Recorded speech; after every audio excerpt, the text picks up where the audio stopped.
Chapter 1. A voice, incessantly echoing in my mind like a looping recording, jolted me awake. I abruptly opened my eyes, only to be met with a searing headache. My eyes struggled to adjust to the harsh light, rendering my surroundings indistinct, as if shrouded in a veil.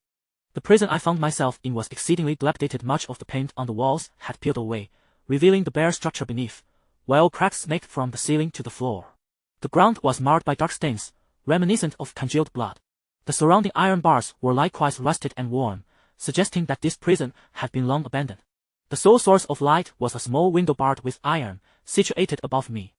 How could I have awakened in a prison? Why, as a model citizen, was I confined here? I rifled through my mind desperately, yet I could recall nothing, not my name, gender, age, or nationality. The only fragment that lingered was the character Qing. What could it signify? Was it my name? I shifted my gaze to my own body. Male, likely between 20 and 25 years of age. With yellow skin and black hair, I must be Asian. Clad in a black tracksuit, I couldn't discern the brand. It was rather ironic to realize my identity in such a manner. I scrutinized the 4 individuals sprawled on the floor, all of whom appeared to be Asian males aged between 20 and 25, much like myself. The first man sported a neatly cropped haircut and a clean-shaven face, his skin darker than that of the other 3. Even in slumber, a certain authority radiated from his brow. The second individual was slender and frail, huddled in a corner with furrowed brows, seemingly gripped by fear. In stark contrast, the man beside him wore a faint, almost imperceptible smile in his sleep. As for the last man, I found him utterly terrifying. Though his physique and appearance were unremarkable, he exuded an aura that warned others to keep their distance, akin to a wild beast. As I stared at him, he suddenly opened his eyes, which were bloodshot and alert, locking onto me with a predatory gaze that made me feel as if I were a frog caught in the snare of a snake. He remained fixated on me, unmoving. The atmosphere was decidedly unsettling. I swallowed hard, preparing to approach him in greeting. "Don't come any closer," the man said in a voice devoid of emotion. He stood up and interrogated me. "Who are you? Do you know why we are here?" "Che," he scoffed, regarding me with disdain. "Do you know why we're in this situation?" I retorted. "I don't know." He paused, weighed the others. Hadn't he also lost his memory? Why had he looked at me with such contempt? Moreover, how could he so brazenly order me around? His bloodshot eyes widened, seemingly urging me to hurry. I approached the man, who was both sleeping and smiling. He stood behind me, watching my every move with tension apparent in his demeanor. I cautiously reached out to shake the shoulder of the smiling individual, gently at first, but he showed no signs of waking. I increased the force of my shaking. Yet, he remained blissfully asleep, his smile only growing brighter. What could he be dreaming of? How could he find joy in such a place? Was it a spring dream? As I pondered how to awaken him, the man behind me suddenly kicked him in the face. "Wake up." I froze, sensing the violent energy emanating from him. He was truly ruthless. I had to be exceedingly cautious around this man. He was no benign presence. Offending him could very well cost me my life. At that moment, the man on the ground slowly opened his eyes, his gaze vacant, as if still caught in a haze. He blinked a few times before closing them again. He closed them again. What manner of being could fall into such a deep slumber in a prison without a hint of danger? I avoided provoking the man behind me again, shaking the sleeper's shoulder with renewed vigor, striving to rouse him. This time, he truly awoke, sitting up leisurely and smiling at me. "Hello, Imlu. What's your name?" He extended his right hand, seemingly wishing to shake mine. "You remember your name? Do you know why we are here? What on earth has happened?" I asked, my excitement causing me to grasp his hand tightly, leaning forward. He appeared startled by my intensity, pausing for a moment before bursting into silly laughter. "I can't remember anything. I just thought of the character Le and decided to use it as my name." "Sounds nice, doesn't it?" "That character could indeed be our name," a deep voice interjected. We turned to the source of the voice and found the man, with the neatly cropped hair and darker skin already awake, leaning against the wall. He continued, "I too have lost all my memories. The only character that lingers in my mind is Li." He scratched his head. "I believe our memories of our names should be the most profound, so I surmise that this solitary character is our name. In merely guessing, of course I cannot be certain." He approached us as he spoke. "That seems quite reasonable." I nodded in agreement, adding, "I recalled the character Qing." "Have you remembered anything else?" Lu asked, glancing at the brooding young man behind me. Yet, that youth remained silent, refusing to meet our eyes. "It's fine if you don't wish to share, but you must have a name, otherwise, how shall we address you?" Lu forced a jovial smile, indicating his lack of malice. The youth fixed his gaze on Lu, and after a moment, he spoke, Lung Feng. Lu ceased his inquiries and turned his attention back to me. His eyes widened in surprise. I noticed that the other two were also staring at me, their scrutiny making me uneasy. Lu pointed at my face, saying, Your eyes. What's wrong with my eyes? He hesitated briefly before continuing, Your irises are gray. Gray eyes? Instinctively, I reached up to touch my own eyes. Can human irises be gray? You needn't be so shocked while rare. There are indeed a few individuals with gray irises, Lu reassured me. More importantly, we need to piece together our current clues. After all, it is quite unusual for us all to have lost our memories and find ourselves in prison. Has anyone recalled anything? I found Lu to be quite reliable, far more so than the violent man or the one lost in his silly laughter. I strained to think, but my mind remained a blank slate, so I could only shake my head in response. Lu patted my shoulder. Don't worry, with so many of us, we'll surely find a solution. Just as I silently expressed my gratitude for having someone as dependable as Lu among us, the young man named Lung Feng suddenly stripped off his shirt. What the hell are you doing? I gaped at him, utterly bewildered by his actions. What are you doing? Checking, he replied, meticulously inspecting every inch of his skin. As he turned to examine his back, I noticed a black tattoo on his neck. It was small, only the length of half a finger, shaped like an inverted triangle. He caught my gaze and coldly asked, What's on my neck? An inverted triangle tattoo. I indicated the approximate location by pointing to my own neck. Hey, I have one just like it. Lu chimed in with a teasing tone, poking the still unconscious man on the ground as if he were a mere plaything. The man, however, showed no signs of waking. Last comment caught Lung Feng's attention, and he inquired, Where? Lu raised his right hand, revealing a black inverted triangle on the inside of his wrist. He then poked the head of the man lying on the ground, whose head tilted to reveal a tattoo on his neck. The tattoos on both of them were identical to Lung Feng's. Could it be that each of us bears this tattoo?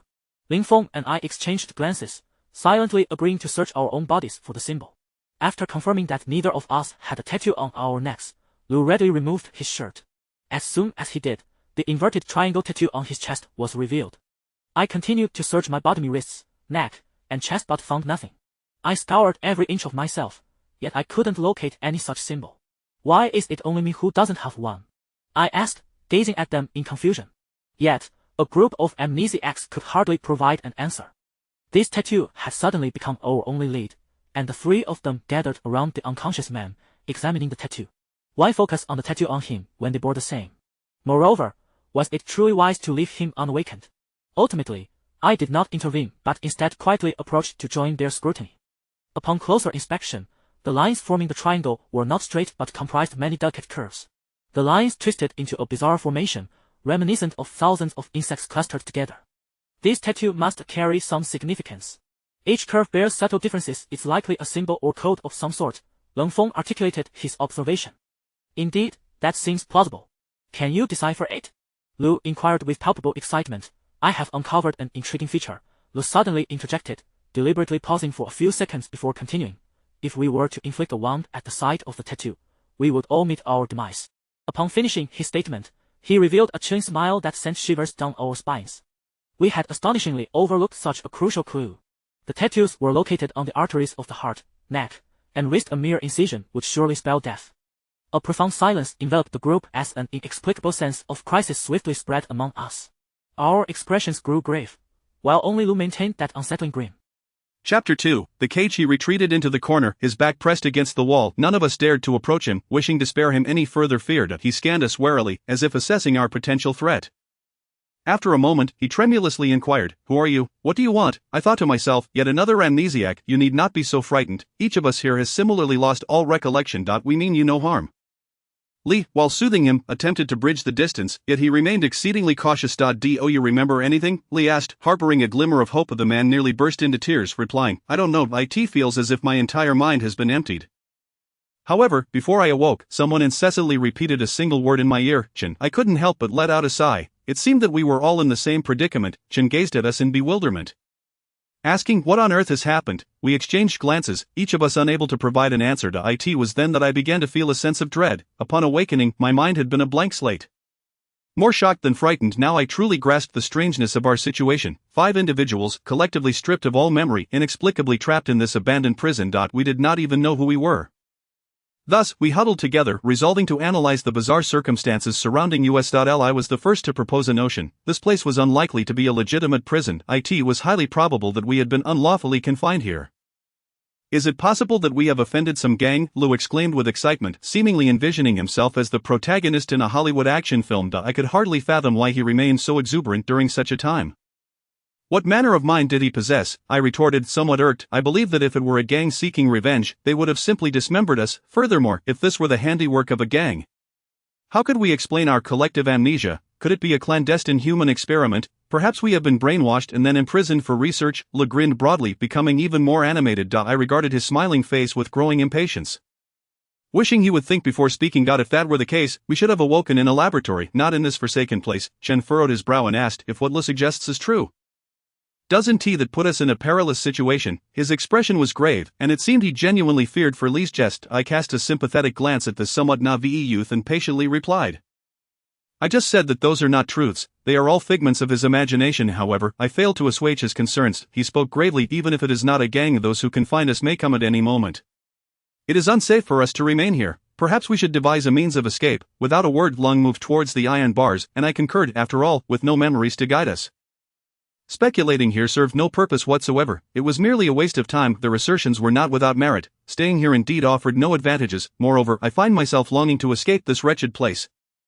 I have not engaged in any illicit activities. How can they impose imprisonment upon me? To the left of the iron bars stands a door that, from a distance, appears inconspicuous, as it is, in fact, an integral part of the iron enclosure. Only upon closer inspection can one discern the 2 hinges at the far left. Li also concurs with the idea of leaving. We shall attempt to push the door together as a group of 5 and see if we can open it. Before Li could finish his statement, Cold Wind grasped the iron railing with one hand and pushed with determination. Creaking ominously, the door slowly swung open. I was taken aback, utterly unable to comprehend the situation. The door opened, just like that, so effortlessly. Cold Wind gazed at the door in mild bewilderment and uttered a startling revelation. The door was not locked. Consequently, all our previous conjectures were rendered null and void. Those who confined us could not possibly have been so careless as to forget to secure the door. Could it be that no one actually locked us in? Chen, with a face full of dread, asked, do you mean to say we locked ourselves in? His thoughts evidently mirrored my own. Not jump to conclusions. It is possible that the lock has simply fallen into disrepair over time and is no longer functional. Regardless, let us exit first and devise a plan thereafter. Li attempted to soothe Chen's unease. Alright, Chen nodded, yet his brow remained tightly furrowed, clearly not fully absorbing Li's reassurances. We traversed through the door and emerged from the confinement, only to find ourselves enveloped in utter darkness, where one could not see a hand in front of their face. The meager light filtering through the small window was insufficient to illuminate our surroundings. Li approached the iron bars and pulled forcefully. The door emitted a second muffled sound, yet remained shut. An eerie silence fell over the group, with no one daring to speak. The possibility of a malfunctioning lock had been dismissed. Could it truly be that we had willingly entered this place? Cold Wind, growing somewhat impatient, cast us a glance before striding boldly into the darkness, seemingly unfazed by the matter of the door lock. Seeing him proceed, we exchanged glances and in unison followed suit. Lu and Li stepped into the inky corridor in Cold Wind's wake. Chen hesitated for a moment before also venturing forth. I gazed into the abyss of darkness that seemed to devour all light. A sense of foreboding washing over me. I felt an ominous premonition that something dreadful was about to unfold. My vision became utterly futile. There was no distinction between opening and closing my eyes. I could only rely on their footsteps to navigate the dark expanse. Uncertain of what lay ahead, I raised my hands into the air, groping my way forward, taking small, cautious steps to avoid colliding with any obstacles. The sensation was profoundly unsettling. Fortunately, I soon caught up to them, feeling their footsteps mere inches away. Li, somewhat worried, remarked, Ching, do not lag behind. It is easy to lose track. The concern of a complete stranger for my safety touched me unexpectedly. I walked alongside Li, reaching out to feel ahead, and encountered a cold smooth surface beneath my fingertips. The door was chillingly metallic, crafted from some kind of metal. It was tantalizingly close, yet not a glimmer of light nor a whisper of wind could be sensed. I could not tell if the door was impervious to air or if the corridor beyond was equally shrouded in darkness. After some exploration, I finally located the doorknob. As I was about to press down on the doorknob, ready to open the door, someone suddenly seized my hand and shouted, "Don't open it." It was Chen's voice. Instantly, I released my grip on the doorknob and retreated several steps. Why can't I open it? I barely had the chance to voice my inquiry when Le had already spoken on my behalf. And now that you say that, I want to open the door even more, Le remarked in a light-hearted tone. Jenny, infuriated by Lee's flippancy, retorted, "I am not joking." Lee hurriedly intervened, saying, "I understand your concerns, but we cannot remain here forever, can we?" However, Chen fell silent, leaving me to wonder whether he was unable to refute her argument or had simply acquiesced to Lee's reasoning. "Well, since no one opposes, I shall open the door," Lee declared, disregarding the tense atmosphere in the room. I couldn't help but roll my eyes internally, thinking, for heaven's sake, could you not be more mindful of the current situation? With a click, the door swung open, revealing a dense forest. The ground was moist with earth, the waterlogged soil sticky and glistening under the light. Towering trees sprouted from the ground, reaching for the clouds. As I surveyed the surroundings, an endless expanse of greenery stretched before me. The overgrown trees nearly consumed the entirety of the sky, leaving only a small patch of gray overhead. Behind us stood a jarring black structure. From the outside, the prison appeared even more dilapidated than I had imagined, its walls largely peeling away to expose rusted rebar within, as if it might collapse at any moment. I couldn't help but wonder who would construct a prison in the heart of a forest and for what purpose. How had it come to be abandoned? After exiting the prison, we found ourselves without any clues, only more enigmas arising. I blurted out, "How could there be a desolate forest outside the prison?" Chen anxiously scanned the surroundings, asking, "What should we do now? What should we do?" Lingfeng echoed Chen's words in a deliberately mocking tone. "Of course, we need to find a way out of the woods, locate a living soul, and clarify the situation. Are we supposed to wait for answers to magically appear?" With that, he strode off in a particular direction. His tone was unpleasant, and he acted quite independently, showing no intention of consulting others. Both Li and I frowned at his demeanor. Lu, however, seemed unfazed, cheerfully following Lingfeng's lead. He had a point. We indeed needed to devise a way out of the forest. Li pushed me and Chen from behind, urging us to keep pace. We walked for 4 or 5 hours. My legs began to feel a bit sore, yet I was not fatigued enough to warrant a break. Their conditions seemed even better than mine. Despite the prolonged trek, their pace had not slackened, indicating that our physical endurance was commendable. However, there were no signs of human activity along the way, no artifacts of civilization, not even traces of campfires or shelters. I cursed inwardly, damn it, don't tell me we have stumbled into an untouched primordial forest. As we continued walking, I suddenly sensed something approaching. In the absence of any sound, scent, or sight, an inexplicable sensation coursed through me, as if some unseen force were drawing near, akin to the instinct of a wild beast. Surprised by my own thoughts, I reconsidered, pondering whether it was merely a figment of my overstimulated mind. The cold wind, gripping my collar, whispered ominously in my ear, "We are being watched." A knot of anxiety formed in my throat as the alarm bells in my mind rang out. It turned out that my intuition was not misguided. Indeed, something was approaching. The expressions of those around me grew increasingly grave, their eyes scanning the environment with piercing intensity. I could not discern what it was that drew near, but it was undoubtedly heading in our direction. Though I remained deaf and blind to the presence, my instincts warned me of imminent danger, causing every muscle in my body to tense involuntarily. Preparing for confrontation. A peculiar sound suddenly pierced the air, emanating from a tree ahead, revealing the silhouette of a bizarre figure lurking behind its trunk. The fearless wind took a step closer to the tree, seemingly driven by curiosity. A strange noise echoed once more, this time from behind us. I immediately turned, and the wind halted in its tracks. To my dismay, I discovered several other trees concealed similar strange shadows. We were surrounded. A chill ran down my spine. What manner of entity was this? "Lu, what are you doing?" Li suddenly shouted in alarm. Chapter 3. The village. In a moment of distraction, Li had already positioned himself beside a tree. Without hesitation, he darted behind the trunk, vanishing from our sight. A wave of cold sweat washed over me as I sprinted towards him. Had he lost his mind? Before I could reach him, Lu re-emerged from behind the tree, moving at an excruciatingly slow pace. His gait was undeniably peculiar, his arms hung limply at his sides, and his body appeared rigid, resembling a lifeless corpse. With his head bowed, his slightly long bangs obscured half of his face, rendering his expression unreadable. Witnessing this, we collectively held our breath, paralyzed by fear. As Lu moved, the shadow drew nearer. My heart felt as if it were ensnared by a steel wire, and cold sweat beaded on my palms. What should we do now? The shadow advanced with heavy steps. Li positioned himself in front of me, fists clenched, sweat beading at his temples, seemingly prepared to confront it. Chen had retreated to the rear, looking as though he wished to flee. In the moment the shadow emerged from the darkness, I discerned a human visage. The figure was merely an ordinary man clad in black garments. I exhaled in relief, noting that his hair and skin were also a deep brown, with strikingly large eyes that protruded from his face as if they were on the verge of falling off. Below his eyes lay a prominent hooked nose and thick lips. His face bore few wrinkles, yet it appeared dull and coarse, rendering his age indeterminate. However, my relief was short-lived, for I soon noticed that he was aiming a gun at Li's head. "Come out, quickly," he bellowed. With his command, several others sharing the same deep brown complexion emerged from behind the trees, encircling us completely. What is truly terrifying is that they were all brandishing various styles of firearms, their muzzles pointed unerringly at us, causing my heart to leap into my throat once more. Their eyes, wide as saucers, mirrored those of the first man who had emerged, some even gaping in astonishment. I could not fathom why they exhibited such expressions. They appeared. They seemed utterly astonished. What? They are. How could this be possible? No, it cannot be. The group began to chatter animatedly amongst themselves, yet their weapons remained steadfastly raised. The man gestured, and all conversation ceased abruptly. They turned their gazes towards him, seemingly awaiting his command. It became evident that this man was their leader. He cast a brief glance over us, then fixed his eyes upon me, stepping forward and aiming the gun that was pressed against Lee's nape directly at my forehead. With a mere twitch of his finger, I would undoubtedly find myself with an additional hole in my head. Terror rendered my legs weak. Escape was not an option, nor was remaining still. I had no inkling of his intentions.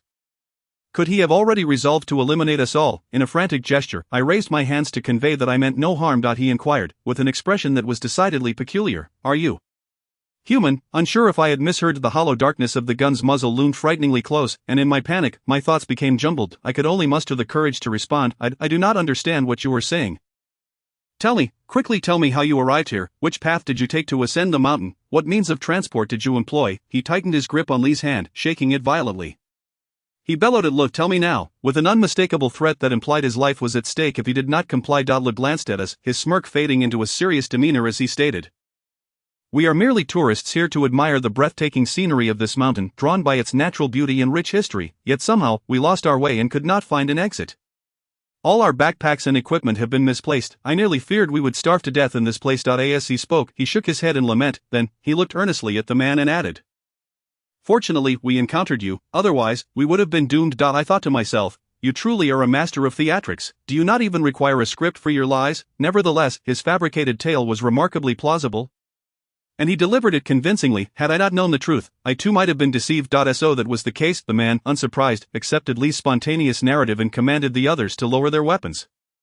His demeanor becoming markedly more amicable, just as he seemed poised to say more, he abruptly lifted his head, scanning the surroundings as if he had perceived something alarming. He then urgently informed us, "This place is not safe. You must follow me at once." Without further ado, he and his companions dashed into the depths of the woods, seemingly unconcerned for us. I could not ascertain what they had discovered, but it likely boded ill. We exchanged glances, nodding in agreement, just as Chen stood frozen, hesitantly questioning, "Are we truly going to follow them? They are armed, is it not dangerous?" The cold wind expressed its dissatisfaction with Chen's indecisiveness, harshly stating, "Of course we must pursue them, otherwise, what purpose does remaining here serve?" Li concurred, adding, "Yes, let us follow for now, but if they harbored ill intentions, they would have acted upon them already." Observing the unanimous agreement among the group, Chen reluctantly nodded, refraining from further comment. After a brief delay, they had already distanced themselves from us. I could only faintly discern their silhouettes. If we were to catch up with them, we needed to set off promptly. That group was running as if their lives depended on it, and I exerted every ounce of strength to barely keep pace. I could not tell how long we had been running or how many turns we had taken when I finally heard the cold wind, without a hint of breathlessness, declare, "We've arrived." Upon hearing this, I slumped to the ground, gasping for air. The cold wind, however, stood beside me with arms crossed, exuding an air of nonchalance. Unable to suppress my curiosity, I asked, "Do you not feel fatigued?" Lacking any rebuttal, I decisively ignored the cold wind and stood up to reassure Chen. "Do not worry, I am fine. This is our village," the man informed us, as the group that had obstructed our view began to disperse, revealing a moderately sized complex of buildings, predominantly consisting of 2- and 3-story structures. This village was not far from the prison that held us. Perhaps we could glean some information, possibly even uncover clues regarding our amnesia, Lee suggested in a whisper only we could hear. We exchanged subtle glances, signaling our agreement. We followed the man and halted before a particular building, undoubtedly the largest in the village, boasting 3 stories. Moreover, the red brick walls were impeccably clean, as if newly constructed. The man led us inside. The interior decor was dominated by a stark black palette. The ceilings and walls were coated in black paint, while the floor was adorned with white marble tiles featuring black veining. In the expansive living room, there was only a long table accompanied by 13 chairs. Above the table hung a magnificent crystal chandelier, and adjacent to it was a spiral staircase leading to the 2nd and 3rd floors. Behind the staircase lay an open-concept kitchen. This house was astonishingly beautiful, defying belief that it was merely a small cottage in the mountains. Shouldn't a mountain village be dilapidated and rudimentary? How did such marble tiles and a spiral staircase come to be? Was it not true that the mountains lacked even basic electric lighting? How could there be a dazzling crystal chandelier here? The opulent decor resembled that of a grand mansion rather than a humble mountain abode. I began to suspect that this bout of amnesia not only obliterated my past memories but also erased my fundamental understanding of reality. It was not just I who found this astonishing. Li Tu gazed at the chandelier in bewilderment. The cold wind and Chen stood outside the door, resolutely refusing to enter. Their expressions mirrored one another, both laden with wariness. The cold wind surveyed the entire living room, scrutinizing every corner. I felt a touch of exasperation. What did they perceive this house to be? A battlefield laden with hidden explosives? Was it truly necessary to be so cautious? The man, observing the actions of the cold wind and Chen, could not help but remark, "There is no need for alarm. Come inside." Here, the most relaxed individual was Lu. He casually plopped down onto a chair and, with a teasing tone, inquired, "How much did you spend on the renovations? I would love to have a house like this." I cannot shake the feeling that he has already begun to treat this place as his own home.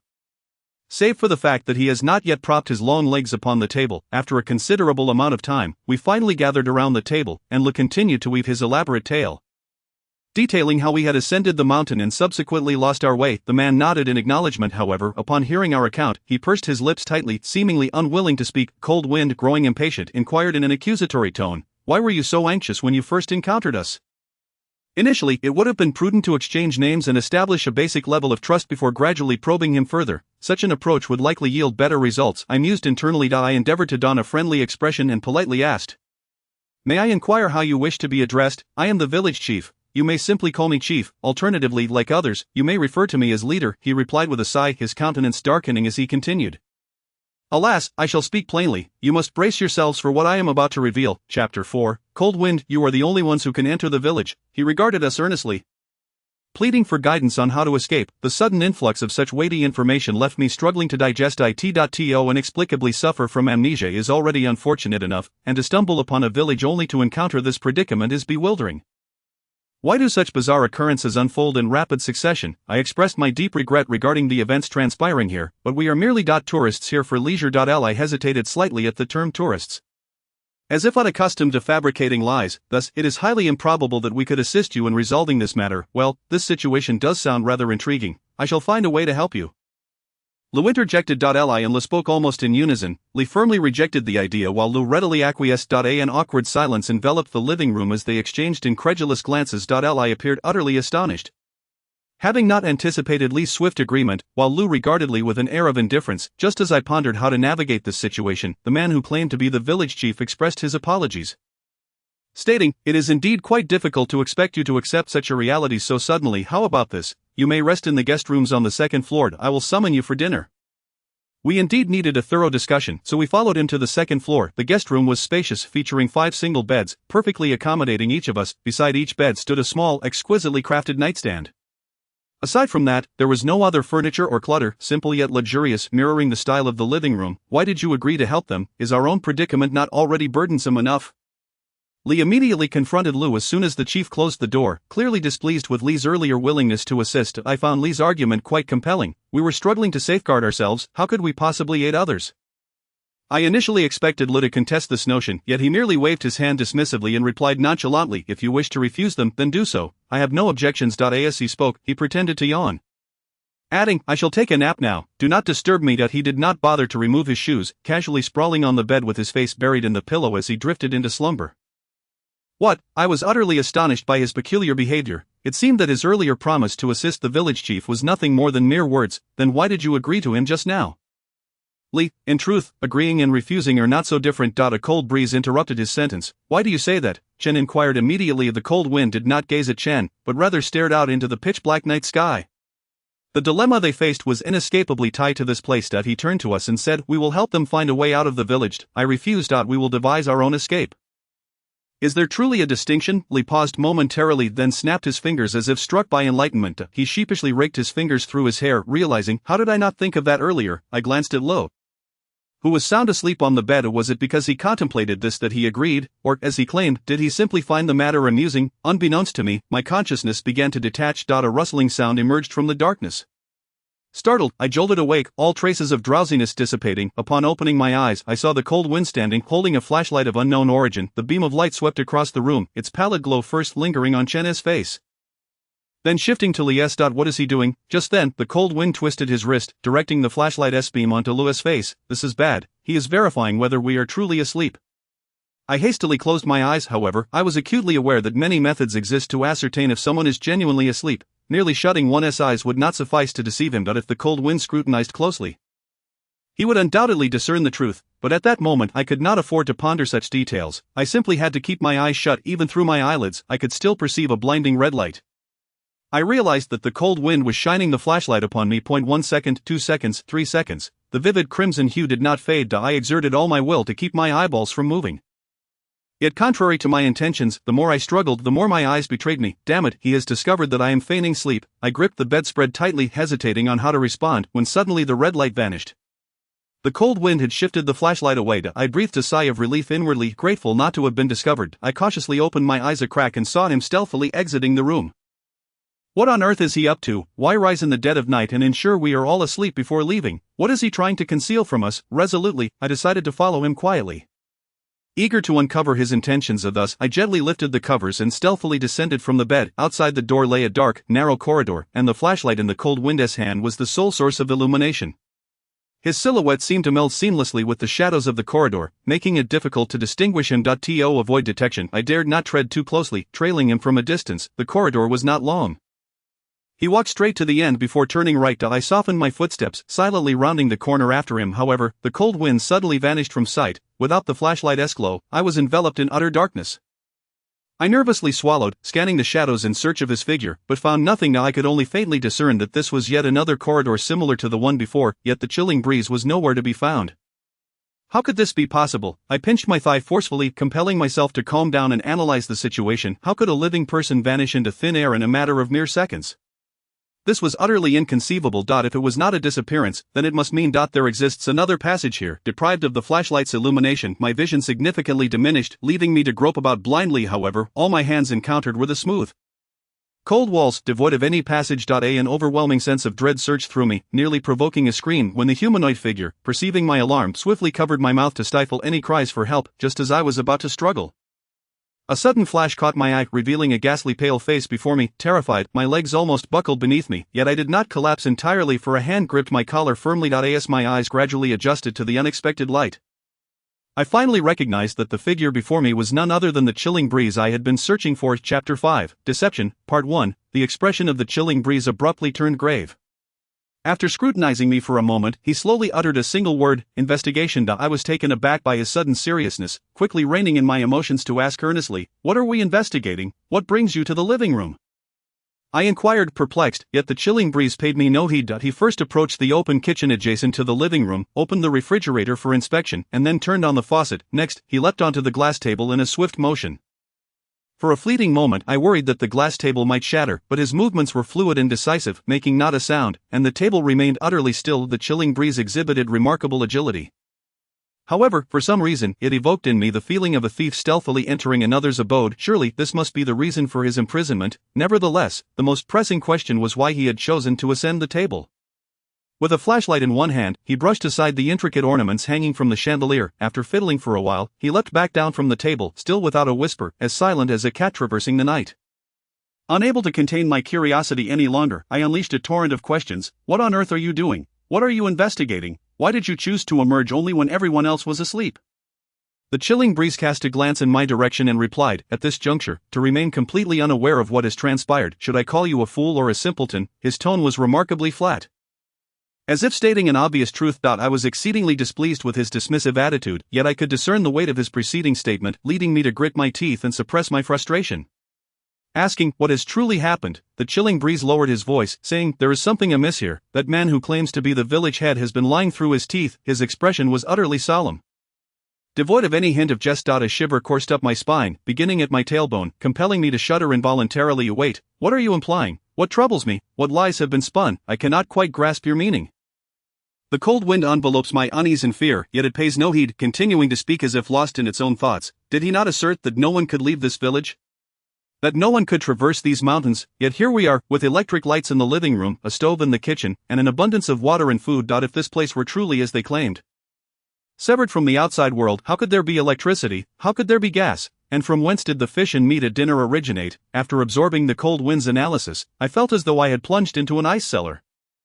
Goosebumps prickling my skin, trembling, I inquired, why would he deceive us? The cold wind shot me a glance, dismissing my concern as irrelevant. The crux of the matter was, if he intended to lie, why leave such glaring holes in his fabrications?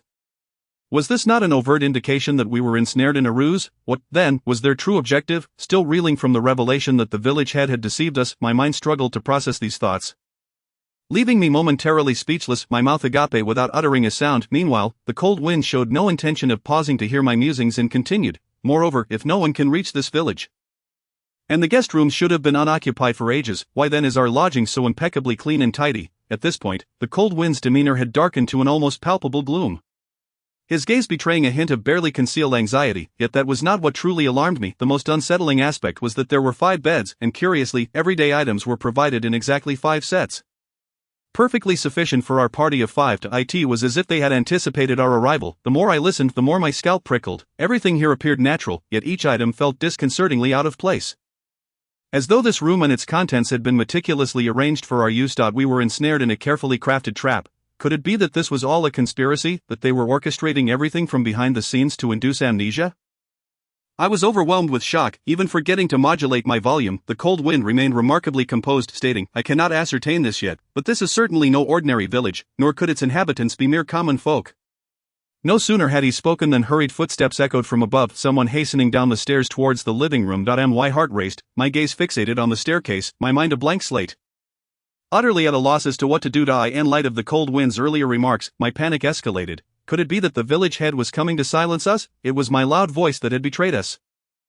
The cold wind muttered a curse under his breath, whether directed at me or the village head remained unclear. What were we to do now? I looked to the cold wind for help, and without a word, he grasped my collar and swiftly darted towards the far side of the living room. Before I could even react, he pulled me into a room. He switched off the flashlight but left the door ajar, allowing it to remain in a half-open state as before. In the pitch darkness, the cold wind thrust me into the narrow crevice between the door panel and the wall, while he stood beside me. This space was exceedingly cramped, and I was uncertain whether it could accommodate 2 individuals, but there were no alternatives. This was the only option for the time being. Suddenly a hand clamped around my neck with a force that rendered me breathless. Before I could even register my panic, I heard the cold wind whispering a warning in my ear, "If you dare make a sound, I will end you." In that moment, I was utterly incapable of uttering a noise. I could only tap his hand gently, signaling my understanding. Though he relaxed his grip slightly, he still held my neck with an ironclad clutch. In the profound darkness, my hearing sharpened dramatically, and I discerned that the owner of the footsteps had arrived in the living room. I bit down on my lip to suppress any sound, too afraid to move. As time seemed to stretch infinitely, each second an agonizing eternity, the rhythmic sound of footsteps echoed through the living room, seemingly searching every nook and cranny of the house. Indeed, they were looking for us. My heart leapt into my throat, and my back was drenched in cold sweat, yet I could do nothing but strive to stifle my breathing and pray that he would not come to inspect this room. However, it seemed that my fears were well-founded. After fruitlessly searching the living room, the intruder began to approach us, the footsteps growing increasingly distinct, each step resonating against my eardrums. This was it. I had already prepared myself for the worst. In no time, the owner of the footsteps stood outside the door, with only a thin barrier separating us. I held my breath, but my heartbeat thundered like a drum, and cold sweat streamed down uncontrollably. The footsteps entered the room, illuminated by a flashlight, casting a dim glow that transformed the space. I watched as the beam of light, akin to a searchlight, scanned the entire room, leaving no corner overlooked. This was truly the end. Chapter 6, Lies, Part 2. I was terrified beyond belief, yet I noticed that the cold wind held a knife in his other hand, the very knife we had used to slice meat during dinner. Nevertheless, this did little to assuage my fears. I had not forgotten that the villagers were armed with hunting rifles, rendering a mere kitchen knife practically useless. However, the cold wind appeared unperturbed, his expression calm and collected, one hand firmly grasping the knife while the other continued to grip my neck. After the flashlight had swept the room and subsequently vanished, I heard the footsteps retreating. Only when the footsteps had departed from the living room did I dare to exhale, and the cold wind finally released his hold on me. Although the immediate crisis seemed to have passed, I remained in a state of trepidation, my heart racing at a staggering pace of 180 beats per minute. The cold wind gently closed the door, reopening the flashlight as he resumed his leisurely inspection of the room, seemingly unfazed by the previous close call. He cast a sidelong glance at me, a sardonic smile creeping onto his lips, cursing him silently. In my mind, I condemned his entire lineage, yet I had to endure, gnashing my teeth in anticipation of the village chief's possible return. I turned my head aside, directing my attention towards the furnishings within the room. It was evidently a study, for aside from 2 towering bookshelves and a sturdy desk, no other furniture graced the space.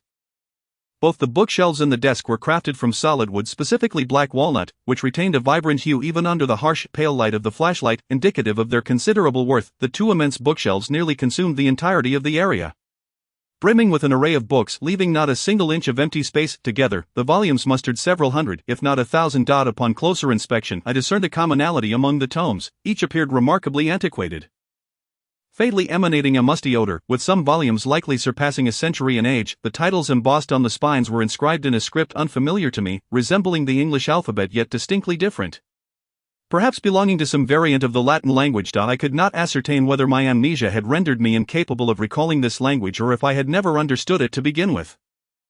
In any case, among these thousands of books, I recognized not a single character. Do you know what language this is? I inquired softly. I felt an urgent need to vacate this place, regardless of the means.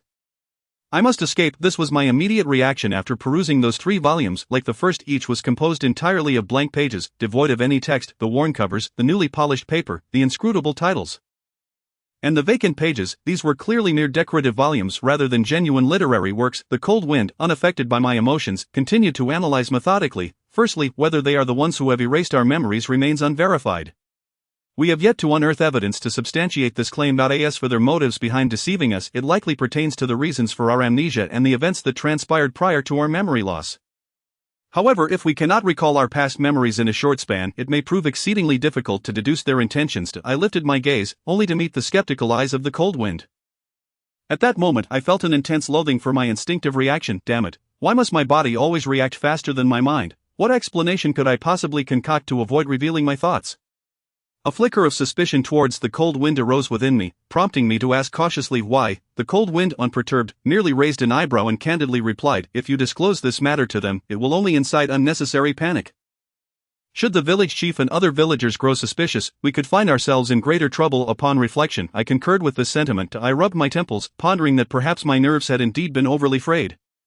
Chapter 7, Confusion. As I opened my eyes, I was met with the cheerful visage of Lujin seated at my bedside, his fingers playfully poking at my cheek. "Your dark circles are quite severe," he remarked. "At this rate, you'll end up looking like the village chief, aging prematurely, bearing a face reminiscent of an old man despite your youth, with skin as dry as the bark of an ancient tree." Nearly peeling away, the mere mention of the village chief left me feeling ill at ease, and coupled with Lee's vivid description, I was overwhelmed by a visceral aversion. Hastily, I swatted away his fingers from my cheek and rose from the bed. Last night, I scarcely managed to sleep, and now I am afflicted with a severe headache, feeling utterly disoriented, as if I had consumed several pounds of strong liquor. Suddenly, Law leaned in and mockingly whispered in my ear, "So how was last night? Did you not sleep well, or perhaps you stealthily slipped out to engage in some dubious activities?" I jolted upright, instantly alert. How did he know? Could it be that he had feigned sleep last night as well?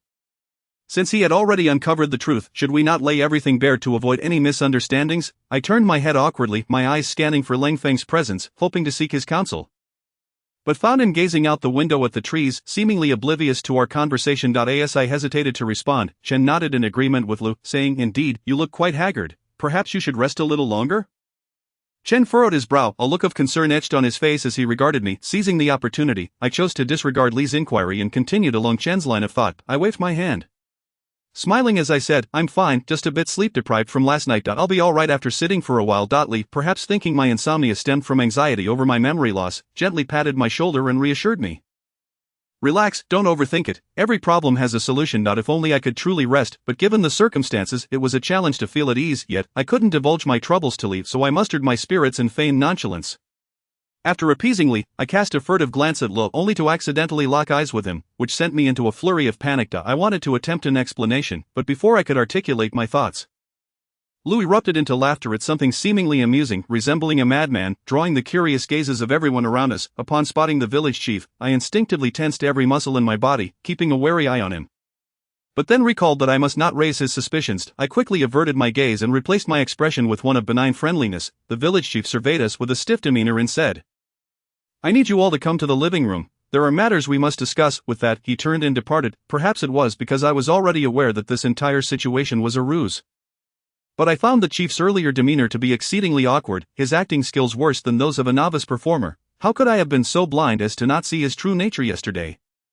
"Is there no breakfast?" Lo once again uttered an inappropriate remark, nearly infuriating me. For heaven's sake, could he not assess the situation before speaking? The air in the living room suddenly fell silent, the serious atmosphere turning palpably awkward.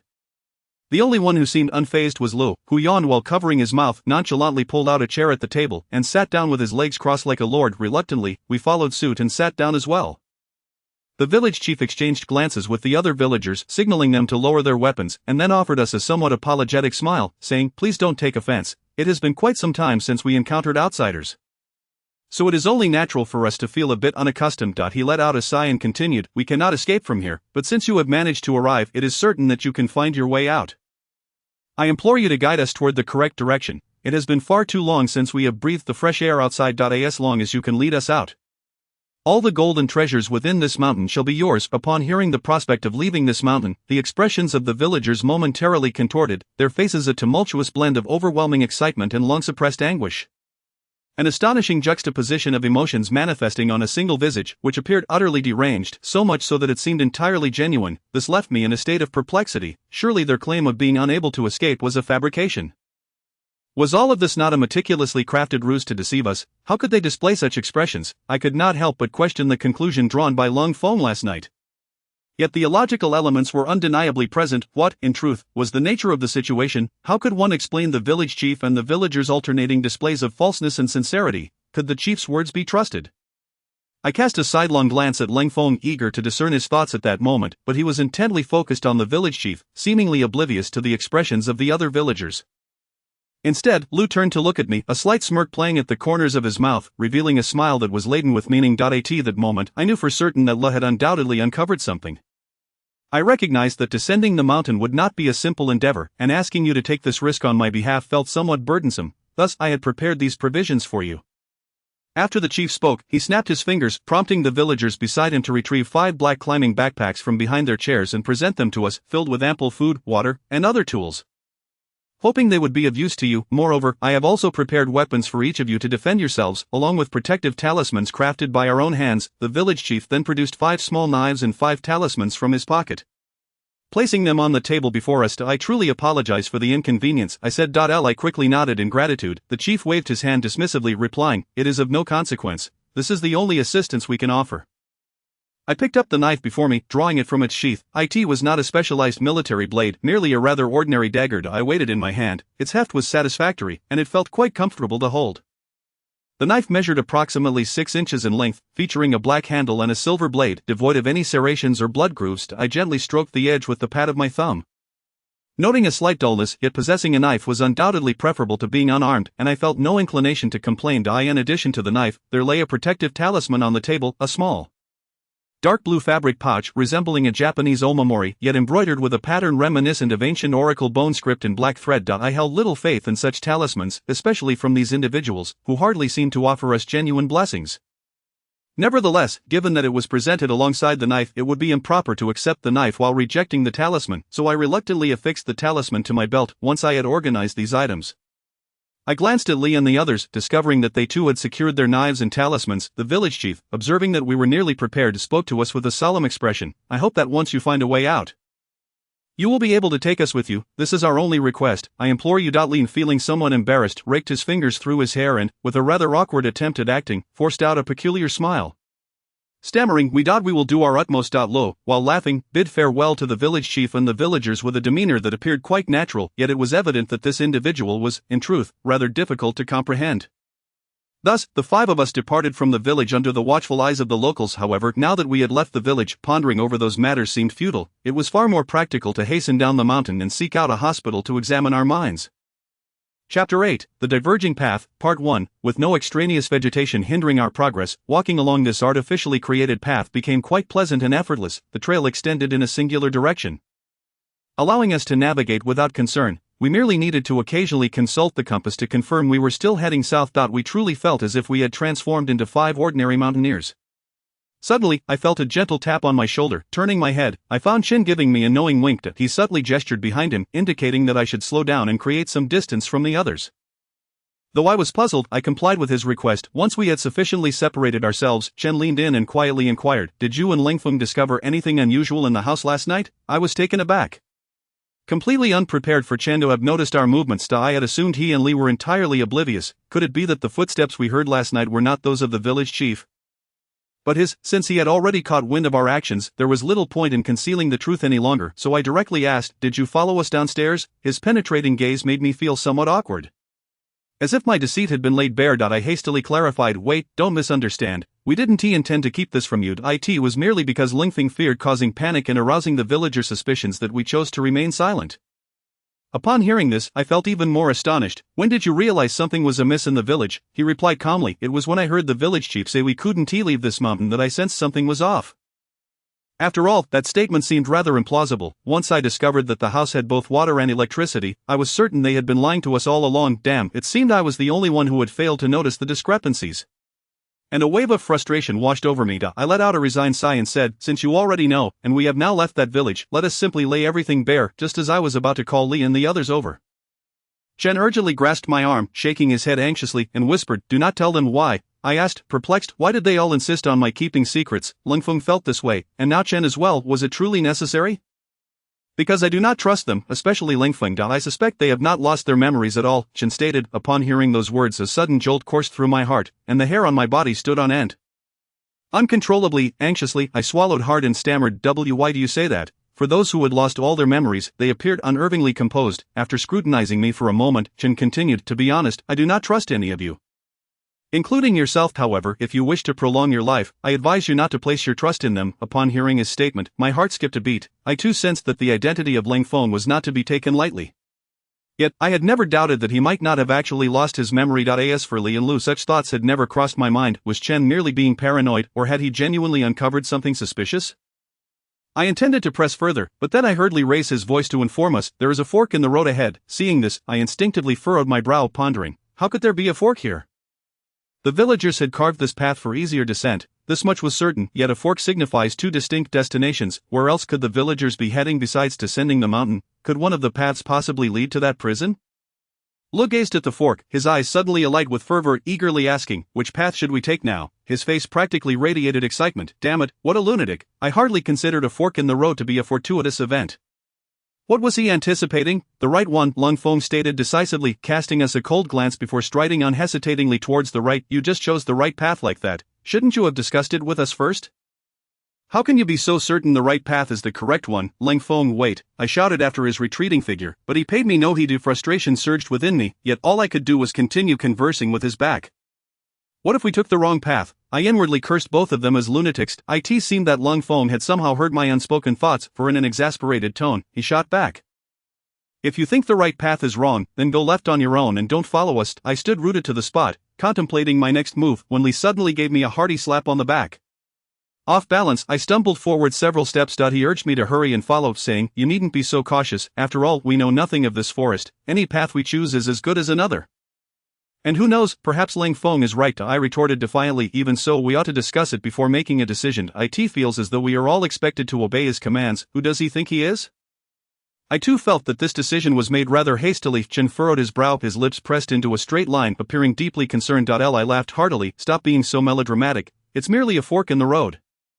If the right path truly leads us astray, we can always turn back. Li's words proved somewhat persuasive. Very well, a longer route would not incur much loss. As we observed that Lingfeng and La had no intention of tending to our plight. The distance between the two of them grew ever wider. We felt compelled to set off quickly, otherwise losing track of them would undoubtedly lead to considerable trouble. Upon reaching a fork in the path, Chen retrieved a dagger given to him by a villager from his backpack and carved an arrow pointing to the right onto the trunk of a tree as a directional marker. His actions elicited another round of hearty laughter from Li, who remarked on our excessive caution. Watching Li's carefree smile, I could not help but feel a shiver of anxiety. It seemed he was blissfully unaware of the underlying tensions. An impulsive urge surged within me to divulge everything, yet both Lingfeng and Chen were reticent about the matter, insisting on my silence, which left me feeling somewhat disconcerted. Furthermore, with Chen right beside me, it would be inappropriate to reveal everything in his presence. Ultimately, I opted for silence, deciding it best to wait for a more opportune moment to speak, lost in contemplation of these troubling matters. I followed Li and the others forward. After about 10 minutes of walking, Li suddenly halted, and I barely avoided colliding with his back, quickly bringing myself to a stop, just as I was about to inquire what was amiss. Lu excitedly exclaimed, come and see, there is another fork in the road. He turned to wave at us, his smile appearing even more radiant than before, as if the path before us were not a mere fork but the entrance to Disneyland. His grin was increasingly reminiscent of a lunatic, yet, apart from him, the expressions of everyone else had darkened considerably. This time, it was not just Chen and me. Even Li seemed somewhat perturbed. Clearly, I was not alone in my suspicions. For Chen rushed ahead to search for the arrow he had carved into the tree trunk. Seeing this, Li and I hurried to assist in the search. What are you all doing? Lu blinked curiously at me. Embodying the essence of a curious child, Chen marked a sign at the previous fork. I briefly explained, my eyes still scanning the area for the marker. I had learned to automatically disregard his superfluous chatter, focusing solely on the useful information, and thus I skeptically asked, how can you be certain this is not the original fork? Lo looked at me in confusion. What do you mean, how can I be certain?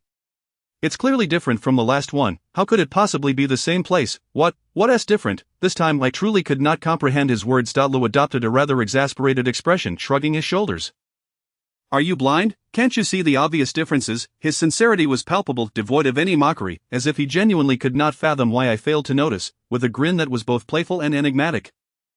He pointed to a tree beside me and said, at the last fork, there was no tree in this position. He then indicated another tree, and this one too, furthermore, in the direction of 12 o'clock. The spot that had been occupied by bushes at the previous fork was now taken by a flamboyant tree. Additionally, the flamboyant tree at 3 o'clock had an extra branch compared to the one at the last fork. Lu tilted his head with a smile and asked, do you want me to continue? Damn it, was he toying with me? What is this nonsense about the 12 o'clock direction, the 3 o'clock direction? And the tree having an extra branch? I was seething with anger, my teeth clenched, yet at that moment I had neither the inclination nor the patience to argue with a lunatic. I closed my eyes, took a deep breath, and, after calming my nerves, turned to continue searching for the marks left by Chen. However, the three of us scoured the vicinity thoroughly, yet we found no trace of that mark. This indeed was another fork in the road, aligning with Li's assertions. Chapter 9, The Fork in the Road, Part 2. After confirming that this was not the original fork, Li rested his chin on his hand, pondering for a moment before his expression grew grave. It was clear that a small path used by villagers to descend the mountain should not feature so many bifurcations. I sensed that the current situation was precisely why the villagers could not leave this mountain. From this point onward, we needed to deliberate carefully and make prudent decisions about our route, otherwise, we risked becoming lost within the mountain's embrace. The direst outcome could see us sharing the same fate as those villagers. Forever ensnared by its heights. Li's concerns were indeed valid, but it hinged on whether those villagers were truly trapped here, and I remained uncertain as to whether they had been deceitful. I hesitated, contemplating whether to reveal the troubling aspects of the village to foster a collective strategy, for the strength of numbers could prove advantageous. I glanced at Cold Wind, seeking his counsel through my gaze, but was met with his eyes, brimming with menace, a silent warning for me to remain silent. Continue to the right, he stated flatly, devoid of any inflection. He completely disregarded Li's earlier words, striding past him with determination, heading straight down the right path, much like he had before. Li followed suit, brazenly inquiring of Cold Wind why he opted for the right path over the left. The two of them seemed to dismiss Li's words entirely, even going so far as to publicly undermine him, demonstrating a lack of respect. I felt a twinge of concern that Li might become infuriated, for he was not as unhinged as Lu. Cautiously, I observed his expression. He appeared not to be angry, but rather troubled as he watched their receding figures. With a frown I sighed and offered him reassurance. You needn't take it to heart. Their cognitive frameworks differ significantly from ours. Li furrowed his brow and mumbled in agreement, somewhat disheartened. Let us follow them for now. As we passed the fork, Chen silently carved an arrow into the trunk of a tree once more. He gazed up the right path, then back at the mark he had etched. With an air of contemplation, he remarked, I have a foreboding feeling. This was no mere premonition. The events unfolding were decidedly peculiar. I concurred with Li. A path meant for descent should not present so many forks, indicating something was amiss. If the villagers were truthful, these bifurcations likely accounted for their inability to escape. Yet, if Cold Wind's hypothesis were correct, and the villagers had spun an elaborate web of lies, then these forks were likely part of a greater deception. What then was their aim? Were they intent on ensnaring us within this mountain as well? Regardless of the reasons at hand, none of them bode well, for our fate is to perish from hunger within this forest. From the outset, we ought to have realized that this is no ordinary place. How could a prison possibly exist in such an almost untouched wilderness? How could we, bereft of our memories, awaken within its confines? I do not believe that the thoughts I entertain escaped the notice of Lungfeng. Yet why did he choose to proceed so hastily, as if he had not contemplated the decision at all, merely veering to the right? Could this not lead to complications? I certainly do not wish to meet an inexplicable demise in these mountains while my mind remains a blank slate. Would my life then not be rendered a void? This time, Lungfeng and Lu did not traverse as swiftly as before, and before long, we caught up to their pace, given the peculiar turn of events. We were compelled to exercise caution, doubling our vigilance towards our surroundings. Silence enveloped the forest as no one dared to utter a word. I summoned all my focus, meticulously observing the environment around me. After a while, I discerned a defining characteristic of this place. It was utterly devoid of distinction. As we journeyed onward, we were flanked by an abundance of nearly identical phoenix trees, while the underbrush consisted solely of an unknown variety of ferns.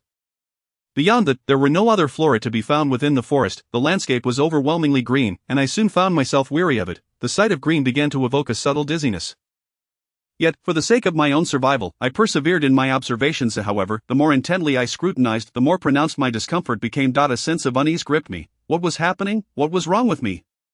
Was there an issue I was unaware of? As yet, I felt no tangible symptoms. Before us appeared yet another Y-shaped fork in the path, this marking the third divergence we had encountered upon facing yet another bifurcation. Lingfeng frowned and clicked his tongue dismissively. Li had regained his composure from earlier fright, and upon hearing Lingfeng's voice, he promptly remarked, "The situation has become exceedingly precarious this time, we must not proceed carelessly." His statement was clearly directed at Lingfeng. Noticing that Lingfeng offered no rebuttal, Li cleared his throat and, adopting a serious demeanor, continued, "We must first analyze the situation thoroughly before determining our next course of action." His gaze swept over us with an air of solemnity. I realized that when Li adopted such seriousness, his presence rivaled that of Lingfeng. Under his scrutinizing gaze, I found myself holding my breath. Captivated by his words, scarcely daring to utter a sound, after taking a deep breath, Li elucidated, "What we are currently facing is likely the true reason villagers are unable to leave this mountain. I surmise that this path was originally a direct route to the town below, but due to some unforeseen circumstance, numerous forks have emerged, transforming this mountain into a vast labyrinth, disorienting the villagers and preventing their escape." The cold wind, unyielding and indifferent to Li's presence, curled his lips into a sardonic smile, releasing a derisive snort. "What did no hidden reasons even mean? Were you implying that these forked paths appeared overnight?" Cold Wind deliberately enunciated the phrase "no hidden reasons" with great emphasis. As if mockingly following this utterance, the atmosphere grew palpably tense. Cold Wind had always spoken without restraint, disregarding the sentiments of others, voicing whatever thoughts crossed his mind, utterly self-absorbed. Li, typically of a mild temperament, would undoubtedly find even the Buddha hard-pressed to endure Cold Wind's incessant provocations. A flicker of concern crossed my mind that their disagreement might escalate into a physical confrontation. I intended to interject with some light-hearted comment to ease the tension. However, Li restrained my shoulder, signaling for me to remain silent. Li, unfazed by the provocation, addressed Cold Wind with a stark and unyielding tone, stating that his intention was not to intimidate them by recounting bizarre tales at this juncture. Although such assertions sounded irrational, not everything in the world could be elucidated by science. If we wished to escape the confines of the mountain, we needed to confront this issue head-on. This marked the third fork in the road. An occurrence that could hardly be deemed normal. Cold Wind, exhibiting an extraordinary level of disregard for others, seemingly ignored the implications of his words, continuing to speak to himself or perhaps to us. While inside the house, I could not ascertain the villagers' intentions, yet now, I am certain they wish to bring about our demise. I simply cannot fathom why they would resort to such methods. Cold Wind did not direct his gaze at Li or any of us, but instead cast his eyes toward the fork in the road nearby. As if lost in contemplation. A wave of helplessness washed over me as I thought, "Wasn't it you who insisted I keep this matter confidential? How then did you let it slip?" Li, completely oblivious to the events of the previous night, could not comprehend Cold Wind's remarks and looked on in confusion, asking, "What do you mean by that? What do you mean by bringing about our demise?" Cold Wind shot Li a fierce glare, his eyes glinting with a predatory intensity, and his tone instantly turned frigid, startling even me. "The villagers are not unable to escape. Rather, they do not wish for us to leave. These forks in the road were crafted by the villagers themselves. From the beginning, their sole intention was to lure us into aimless wandering upon the mountain, ultimately leaving us to perish from hunger." Li, momentarily taken aback, soon appeared even more perplexed. His lips quivered, yet no words emerged. As if he were caught in a web of unspoken thoughts. Although Cold Wind's words were harsh, one could not deny the credibility of his assertions. The paths were evidently man-made, and the evidence we discovered within the house further bolstered his claims, making it difficult to dismiss his conclusions. After Cold Wind's explanation, an enveloping silence fell upon us, the forest shrouded in an eerie stillness, as if the very air had crystallized. While Cold Wind's deductions were indeed chilling, an unspoken acknowledgement lingered among us that he might be right. Suddenly Li's cheerful voice pierced through the silence. "Have you all noticed something peculiar about this grove?" I couldn't help but mutter a curse under my breath. Haven't we been discussing this issue all along? Even if he hadn't been paying attention to us just moments ago, shouldn't he have noticed that something was amiss by now? Surely, even a madman must have his limits. I rolled my eyes and retorted, "In a mere span of several minutes, we have encountered 3 forks in the road. Do you truly believe this is normal? I find it rather commonplace. Consider this, if we were to stroll through the streets of a bustling city for just a few minutes, we might come across more than 30 intersections. What's so unusual about encountering a few forks in the road? It merely suggests that the road workers are excessively idle. Low, with a serious demeanor, continued his nonsensical chatter. Indeed, but the crux of the matter is that we are not on the streets of a city. Moreover, I believe it is you who is excessively idle. The peculiarity does not lie in the forks in the road but in this forest. Do you not find it unsettlingly quiet here? When no one is speaking, there is not a single sound to be heard." After Li's voice faded, the area plunged once more into an eerie silence. Chapter 10, The Fork in the Road, Part 2. Only upon his reminder did I realize that the sounds typical of a forest were conspicuously absent here. There were no chirping insects, no birdsong, nor even the rustling of leaves stirred by the wind. This is a grave issue. The absence of sound suggests a complete lack of life. Observing my panicked expression, Lo let out a chilling laugh. I told you so. I tightened the muscles of his face, feigning calm, but the cold sweat beating on his forehead betrayed him. This is impossible. It cannot be devoid of sound. He became somewhat incoherent. Yet the absence of noise had become an undeniable fact, corroborated by the ears of the five of us. Among us, Lingfeng remained the most composed, displaying no signs of surprise, as if he had already discerned this issue. He cast a cold glance our way and, with an air of nonchalance, explained, "This forest is artificially created. If you observe closely, you will find that this vast expanse is comprised of only two types of plants." Lingfeng pointed to the towering trees nearby and stated, "Phoenix trees." He then gestured to the rampant ferns at our feet, saying, "And also, the bracken, due to the singularity of plant species and the lack of biodiversity. No insects have chosen to inhabit this place. Without insects, naturally, there will be no animals, and over time, this forest has become devoid of any living beings. As for the absence of wind, it can also be explained. There are indeed windless zones on Earth." Lingfeng provided a scientific explanation, and Li seized upon it as if it were a lifeline, nodding vigorously, yes, it must be so." Yet, Lingfeng immediately pointed out the flaw in his own reasoning. A windless zone does not equate to a complete absence of wind, but rather signifies weak winds. Moreover, windless zones are typically found near the equator, which is the hottest region on the planet. It is precisely due to the elevated temperatures that such unique weather phenomena arise. However, this place lacks the heat characteristic of the equator, making the formation of a windless zone impossible. The cold wind cast a disdainful glance at Li and provocatively remarked, "Not everything in this world can be explained by science." "These were your exact words. How is it that you suddenly believe in the scientific perspective now?" With a raised eyebrow, he taunted, "I have never encountered someone as contradictory as you. What are you truly thinking?" Li was instantly rendered speechless, unable to muster even half a rebuttal, a flush of embarrassment creeping up to his ears. Meanwhile, the cold wind stood with arms crossed, seemingly intent on extracting an answer from him. I could hardly bear to witness such mockery, yet I was reluctant to offend him, so I hastily uttered a nonsensical remark to divert the conversation. Could it be that the villagers built a wall or something similar, encircling the entire mountain, thus blocking the wind outside? After saying this, I found it utterly absurd myself that the cold wind turned to glare at me, and I immediately recognized my error, bowing deeply in apology. "I'm sorry, I was just speaking thoughtlessly." The cold wind retracted his fierce gaze and, after a moment of contemplation, replied nonchalantly, "That is not entirely impossible." "And what?" I interrupted in astonishment. I had merely spoken off the cuff. Without a moment's thought, how could such a colossal wall possibly exist in reality? The cold wind shot me a look of incredulity before continuing his unfinished thought. "If this is indeed a man-made forest, then constructing a wall is not beyond the realm of possibility. So, you mean this place is a zoo?" Lu inquired excitedly. "How could we possibly be in a zoo? Can you speak normally?" I nearly lost my composure, tempted to silence him, yet Lu feigned a look of grievance, pouting, "Doesn't it seem that way? The man-made forest is specifically designed as our living environment, while the wall is meant to prevent our escape. Perhaps there are numerous hidden cameras in the mountains capturing our every move, and on the other side of the wall, there might be throngs of spectators watching us through their screens. I wonder how much a ticket to this zoo costs." "What the hell, a zoo, ticket prices?" Upon first hearing this, I thought Lo was merely being nonsensical, spouting absurdities that were even more ridiculous than my own thoughtless remarks. However, upon deeper reflection, I realized how mistaken I had been, and how profoundly misguided. Perhaps the line between genius and madness is indeed razor-thin. At that moment, I finally grasped the thought processes of the cold wind and Lu. As the pieces fell into place, a chill shot up my spine from the soles of my feet, raising every hair on my body. Waking up alone in a desolate wilderness and discovering the loss of all memory could be termed an accident. Yet, when 5 individuals simultaneously lose their memories and awaken in an abandoned prison, it cannot be a mere coincidence. If it is not an accident, then it signifies that someone must have orchestrated this entire scenario behind the scenes.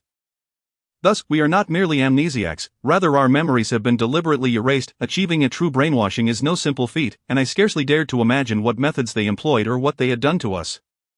Yet, one thing is certain, the masterminds behind this entire scheme must have expended a tremendous amount of manpower and resources. The creation of a mountain and a colossal wall undoubtedly requires significant financial investment and time.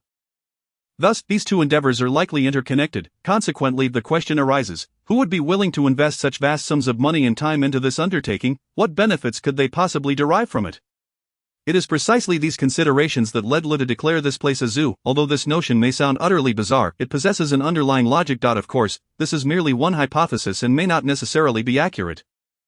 Yet regardless of their motives and intentions, our current predicament is exceedingly perilous. we are ensnared in a conspiracy targeting the five of us. Perhaps Lee's conjecture is the most optimistic perspective, at the very least. The animals within the zoo are safeguarded, however. I fear that even graver circumstances may await us. Suddenly Chen, who had remained silent throughout, spoke up, his tone laced with urgency. I believe your speculations are rife with assumptions. No matter how logical they may sound, assumptions remain assumptions, devoid of tangible evidence. With each word, his expression grew increasingly grave, his brows furrowing tightly, and his hands clenched into fists at his sides. If furthermore, those considerations are trivial, the paramount issue at hand is that we have lost our way. Continuing down this narrow path is certainly not an option, however. The surrounding trees and underbrush completely obscure our vision, and we possess neither a GPS nor a map. We are utterly unaware of our precise location within this mountain, nor do we know how to navigate our way back to safety. Moreover, we have traversed what appears to be a level path, devoid of any incline or decline. I truly cannot ascertain whether we are making our way downhill. While uncovering the cause of our amnesia is indeed crucial, our immediate priority must be to preserve our lives. Our provisions of food and drinking water are scant. If we do not devise a means to escape this mountain promptly, we may very well perish from starvation here. Chen pointed out a very pragmatic concern. Without finding our way out of this mountain, discussions are futile. Li suddenly slapped Chen's shoulder forcefully, startling him considerably. Do not speak so solemnly. We need not exacerbate the mental strain on everyone at this moment. Li forced a smile, attempting to ease the tense atmosphere.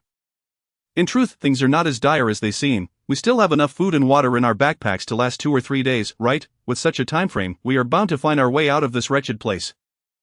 It is merely a matter of navigating a few forks in the road. We will manage. Let us refrain from further baseless speculation. Continuing to linger here in discussion will not resolve our predicament.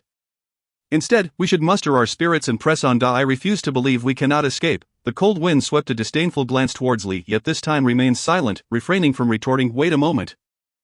I have a proposal. Lo raised his hand high, capturing everyone's attention. I regarded him with skepticism, dubious of what peculiar notions he might conjure next. Ching, why do you regard me with such incredulity? If you do not trust me, I shall refrain from speaking. Lo feigned indignation. Lo Wen's expression momentarily froze, but in the next instant, he donned a silly grin and said to himself, though you may not wish to hear it, for the sake of everyone's well-being, I feel compelled to speak. He paused, a glimmer of mischief flickering across his face. I have a hunch that while we seem to be advancing, in reality, our position has not shifted an inch.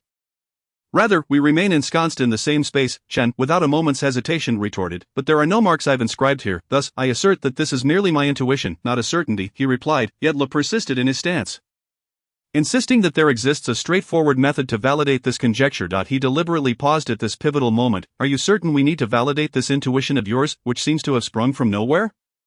I questioned him with unyielding severity. Li shrugged his shoulders, unabashedly countering, isn't it precisely due to such doubts that you all have inscribed your marks? If that is the case, why not utilize my proposed method to verify it? Who knows, perhaps my intuition is correct. Observing his earnest desire to pursue this absurd experiment, I interjected with a serious tone, that is impossible. The absence of marks has already disproven your assertion. I also oppose conducting this experiment. This forest is peculiar enough as it is. Such an endeavor would be excessively perilous. Under no circumstances should we act independently. Li decisively voiced his dissent. It was not Lu who spoke next, but Cold Wind, who turned to Lu and inquired, setting aside the marks, are you certain that everything here is identical to the first fork in the path? Of course, how could I jest about such a matter? If you doubt me, oh right, if you doubt me, I could swear before the heavens. Lo raised 3 fingers, seemingly prepared to make an oath, yet he maintained that carefree demeanor, utterly devoid of the solemnity one would expect of an oath. I believe we could attempt it, Cold Wind stated with a calmness that made it seem as though we were merely discussing what to have for lunch, devoid of any tension. No, that is far too dangerous. Lee firmly rejected, his tone exceedingly resolute. Your actions disregard the safety of us all. Chapter 11, The Experiment, Part 1. Cold Wind, however, was not a reckless individual. After a moment's contemplation, he proposed a relatively safe approach, to tether the 2 groups together with ropes. Upon finishing, he turned to Chen, seemingly seeking his opinion. Chen pondered for a short while before nodding and saying, in that case, it wouldn't hurt to give it a T or Y. Li furrowed his brow and countered. But before he could complete his thought, Cold Wind interrupted him directly. What's your take? Cold Wind fixed his gaze upon me, instilling a profound sense of pressure. The other 3 turned to me in unison, awaiting my response. Although I felt this experiment was somewhat superfluous, as the absence of marks had already invalidated Lu's hypothesis, I saw no harm in their desire to proceed. Thus, I replied, if you all insist on conducting this experiment, I have no objections. As soon as the words left his lips, Lang Feng's gaze shifted to Li, his eyes seemingly harboring a hint of malevolence. Under the consensus of the 4 of us, Li found himself with no alternative but to reluctantly nod in agreement. Observing the dynamic between Lang Feng and Li, I could not help but harbor a sense of perplexity. Lang Feng's demeanor was undeniably hostile towards everyone. Yet his animosity towards Li appeared particularly palpable. Regardless of what Li expressed, Lang Feng seemed determined to oppose him. I even suspected that Lang Feng's motivation for conducting this experiment stemmed purely from Li's dissent.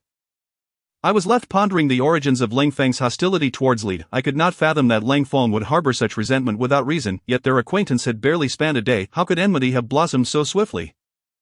Was there some undisclosed incident that had transpired between them? The more I contemplated, the more absurd this experiment seemed, yet it was too late to reconsider. Lang Feng had already retrieved a bundle of climbing ropes from his backpack.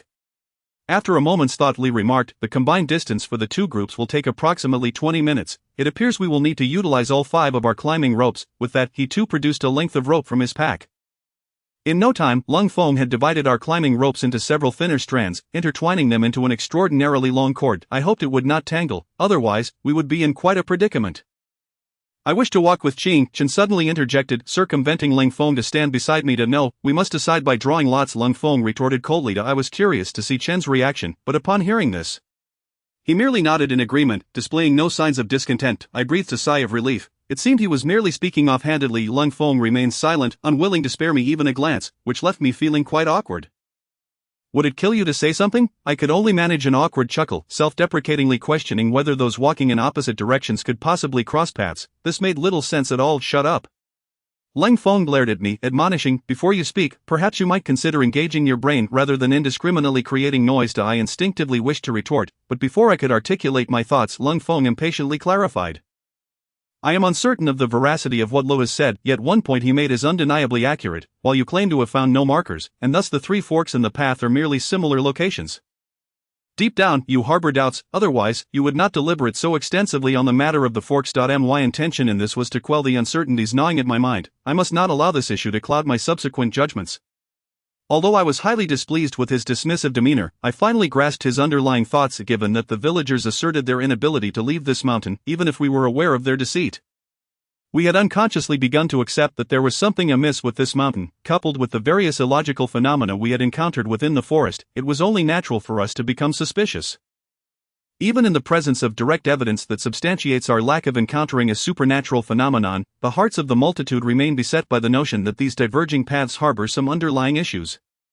Although this approach may have squandered some time, it serves to directly dispel the mental afflictions that plague the minds of the people. "Why did you not articulate this sooner? Had you elucidated it to Li, he would undoubtedly have concurred." I inquired in perplexity. In the silence that enveloped us, a stillness akin to death descended once more, devoid of any breeze, as if the very air had solidified. The entire forest exuded an aura of lethargy, and merely existing within such an environment weighed heavily upon my spirit. Even though we had not genuinely encountered the supernatural, numerous troubling aspects lingered within this woodland. The mere contemplation of such matters caused my head to throb with pain.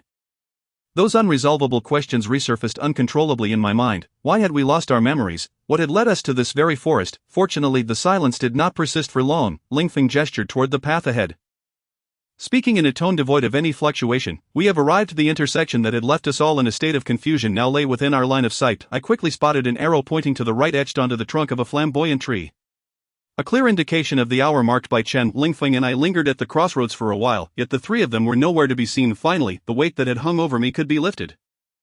I exhaled deeply, remarking with a hint of resignation, "Despite the numerous peculiarities within this forest, our 2 groups are traversing opposite directions, thus, it is impossible for us to encounter one another. We were simply overthinking." Without needing to ponder, I recognized the identities of the 3 approaching figures. At that moment, I desperately wished to indulge in self-deception and feign ignorance, continuing forward without acknowledgement, but alas, that was not an option. As the silhouettes drew nearer, their outlines became increasingly distinct, and coming from the opposite direction were none other than Lo, Chen, and Li, whom we had parted from not long ago. Faced with this bizarre scene, the expressions of everyone shifted from pale to flushed, save for Lu, who joyfully waved at us, exclaiming how delightful it was to see us again. He then added with self-satisfaction, "I told you my instincts would not lead me astray." Internally, I seethed with frustration, cursing under my breath. This is utterly undesirable. The situation I dreaded most had materialized. Our 2 groups were advancing in opposite directions yet had inexplicably crossed paths. How could one possibly explain this? We exchanged bewildered glances, each unable to fathom the absurdity of the situation. I struggled to conceive of any rational explanation for this occurrence, even if everything were as Lang Feng suggested, a mere ruse. If every tree Every plant and every path had been meticulously orchestrated to disorient us. Even if the villagers possessed some means to isolate the flow of air, it would still be impossible for two entities moving in opposite directions to converge. For such an event would defy the laws of physics. The only plausible explanation for the current situation, I fear, lies in the so-called ghostly wall, a phenomenon that fundamentally defies the laws of physics and is beyond the realm of human capability. Consequently, we must dismantle all prior conjectures. Could it be that Lee was right from the very beginning? The villagers are not lying. This mountain has indeed undergone an extraordinary transformation overnight, rendering all present unable to depart. Yet, can such occurrences truly transpire? Furthermore, if the villagers are entirely truthful, how do we account for the peculiarities that Cold Wind and I uncovered in the village? How could there possibly be water and electricity in that house? The more I analyze, the deeper my confusion grows. Not only am I unable to unravel the myriad enigmas that plague us, but I am also left pondering an array of additional questions. The events that have transpired since our amnesia are rife with contradictions. To assert the villagers' innocence would be disingenuous, as we have also uncovered evidence of their deceit. If this is indeed a meticulously orchestrated deception. The current circumstances have transcended the limits of human capability. Every conclusion we have drawn appears to be erroneous. The occurrences on this mountain have become so bizarre that they elicit a chilling sense of dread. In this oppressive atmosphere of silence, Cold Wind suddenly uttered a single word, his voice soft yet piercing enough to penetrate the eardrums of all present. Rope, Chapter 12, Experiment, Part 2. Cold Wind cast a glance at the climbing rope secured to my wrist, then fixed his gaze on the end tightly grasped by Lee. It was evident that these were the two ends of the same rope. The original intention of binding the two groups together was to prevent either side from becoming lost. And now we could ascertain the walking paths of both parties through the rope, thereby elucidating this strange phenomenon. I swiftly untied the knot from my hand and placed the climbing rope on the ground. However, Lee stubbornly clung to it. Surely he could not be oblivious to Cold Wind's meaning. I called out to him, "Lou." For a moment, Lee hesitated, but ultimately relinquished the rope to the ground, though I felt perplexed. I chose not to dwell on it. In truth, I had little time to ponder, for Cold Wind had already set off at this time. Cold Wind had lost his usual composure, striding briskly along the rope. His speed so remarkable that he left us far behind, making it impossible to catch up. His evident anxiety suggested that even he lacked a scientific rationale to explain this wall-like phenomenon. This sense of unease compelled me to pursue Cold Wind with utmost urgency, and Lou and the others followed closely behind. However, after a short distance, Cold Wind suddenly halted. He had come to a stop at a point roughly equidistant between two diverging paths.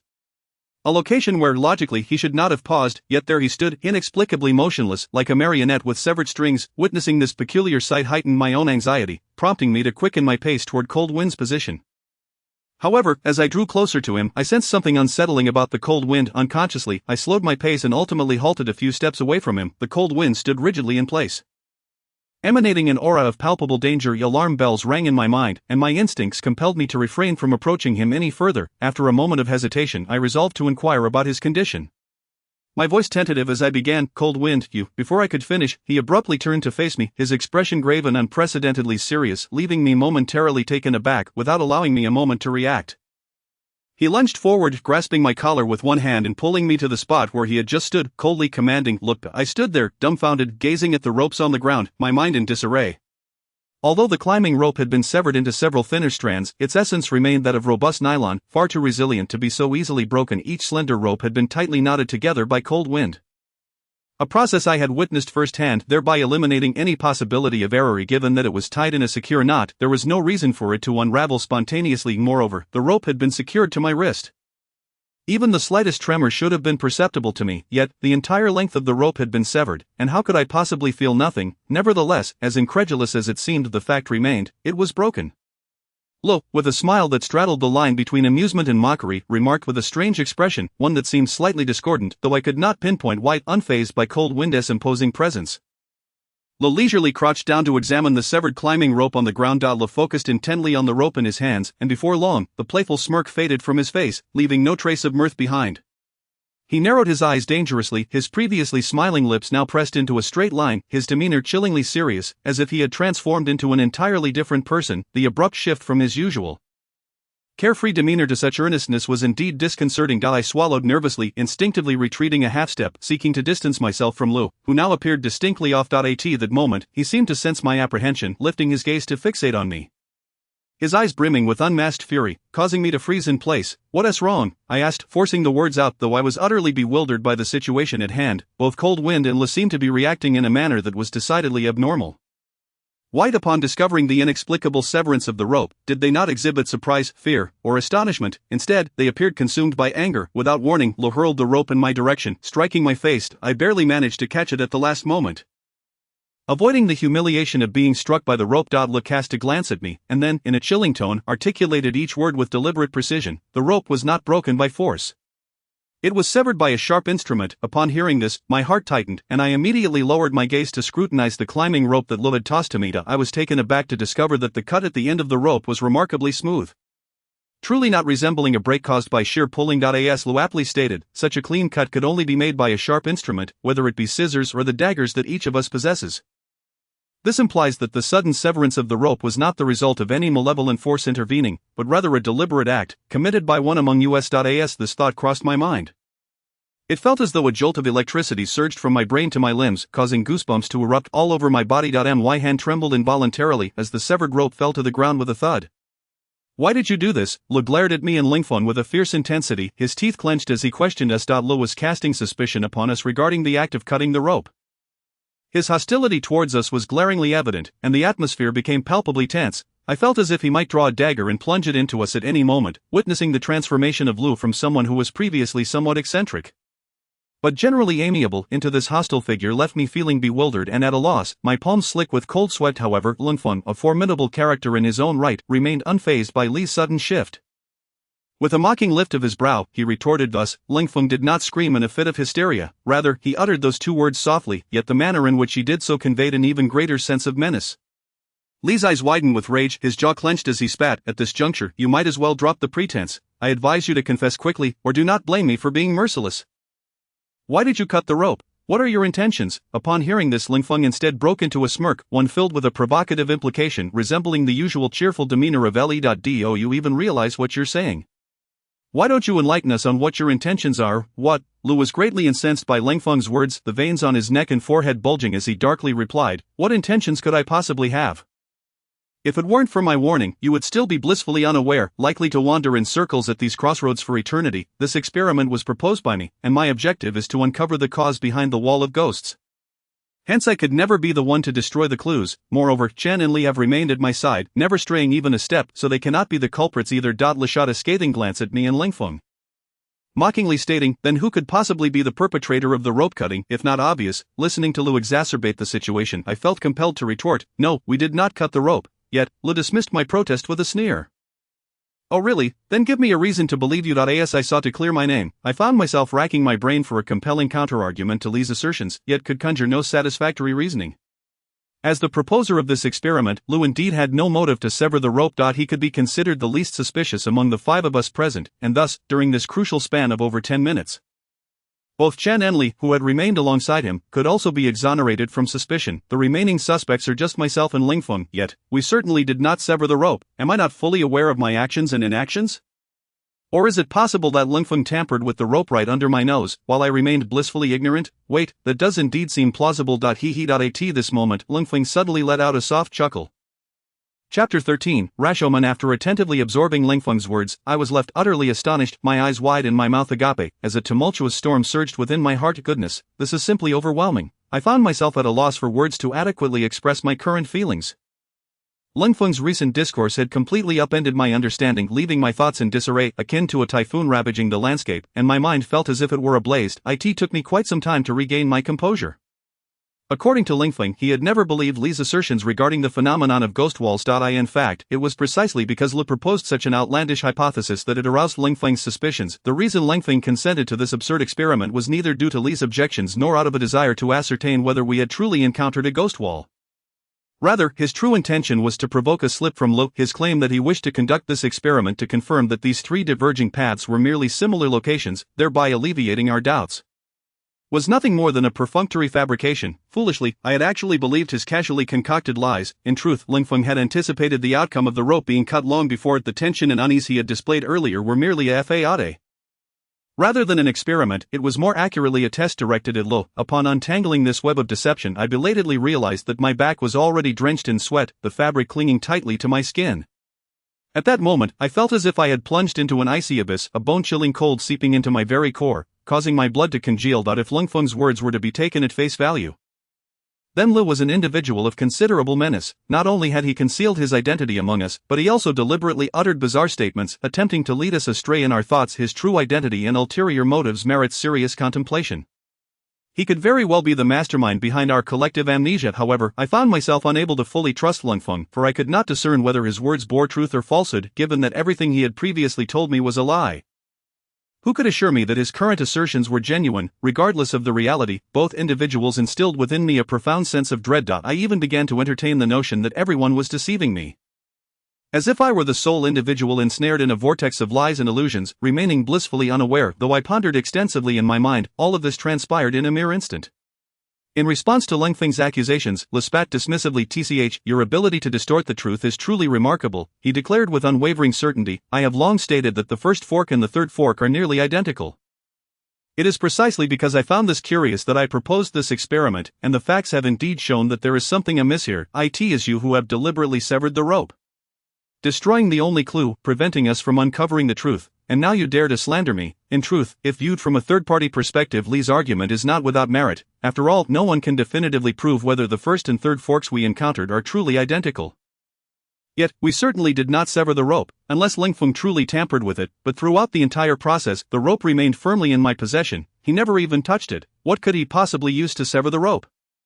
Telekinesis, that explanation is utterly nonsensical, Lingfeng snorted derisively, his voice tinged with suppressed anger. Who can say whether this entire affair is merely a well-scripted play orchestrated by the three of you? You could easily have trailed behind us, opportunistically severing the rope, only to re-emerge in the woods, creating the illusion of a ghostly wall. Lingfeng's accusation effectively implicated Chen and Li as well, branding them as accomplices. I glanced uneasily at Chen and Li, and unsurprisingly found them glaring at us, their eyes filled with suspicion and fury. I thought to myself, this is a grave situation. It seems unlikely we can resolve this amicably. Lu bellowed. "Enough, stop pretending in front of us." His anger palpable, he demanded, "Who are you really? What are your intentions? Surely, it is your doing that has caused our amnesia." While Lungfeng suspected Lu of being the mastermind behind our memory loss, Li too began to question our identities.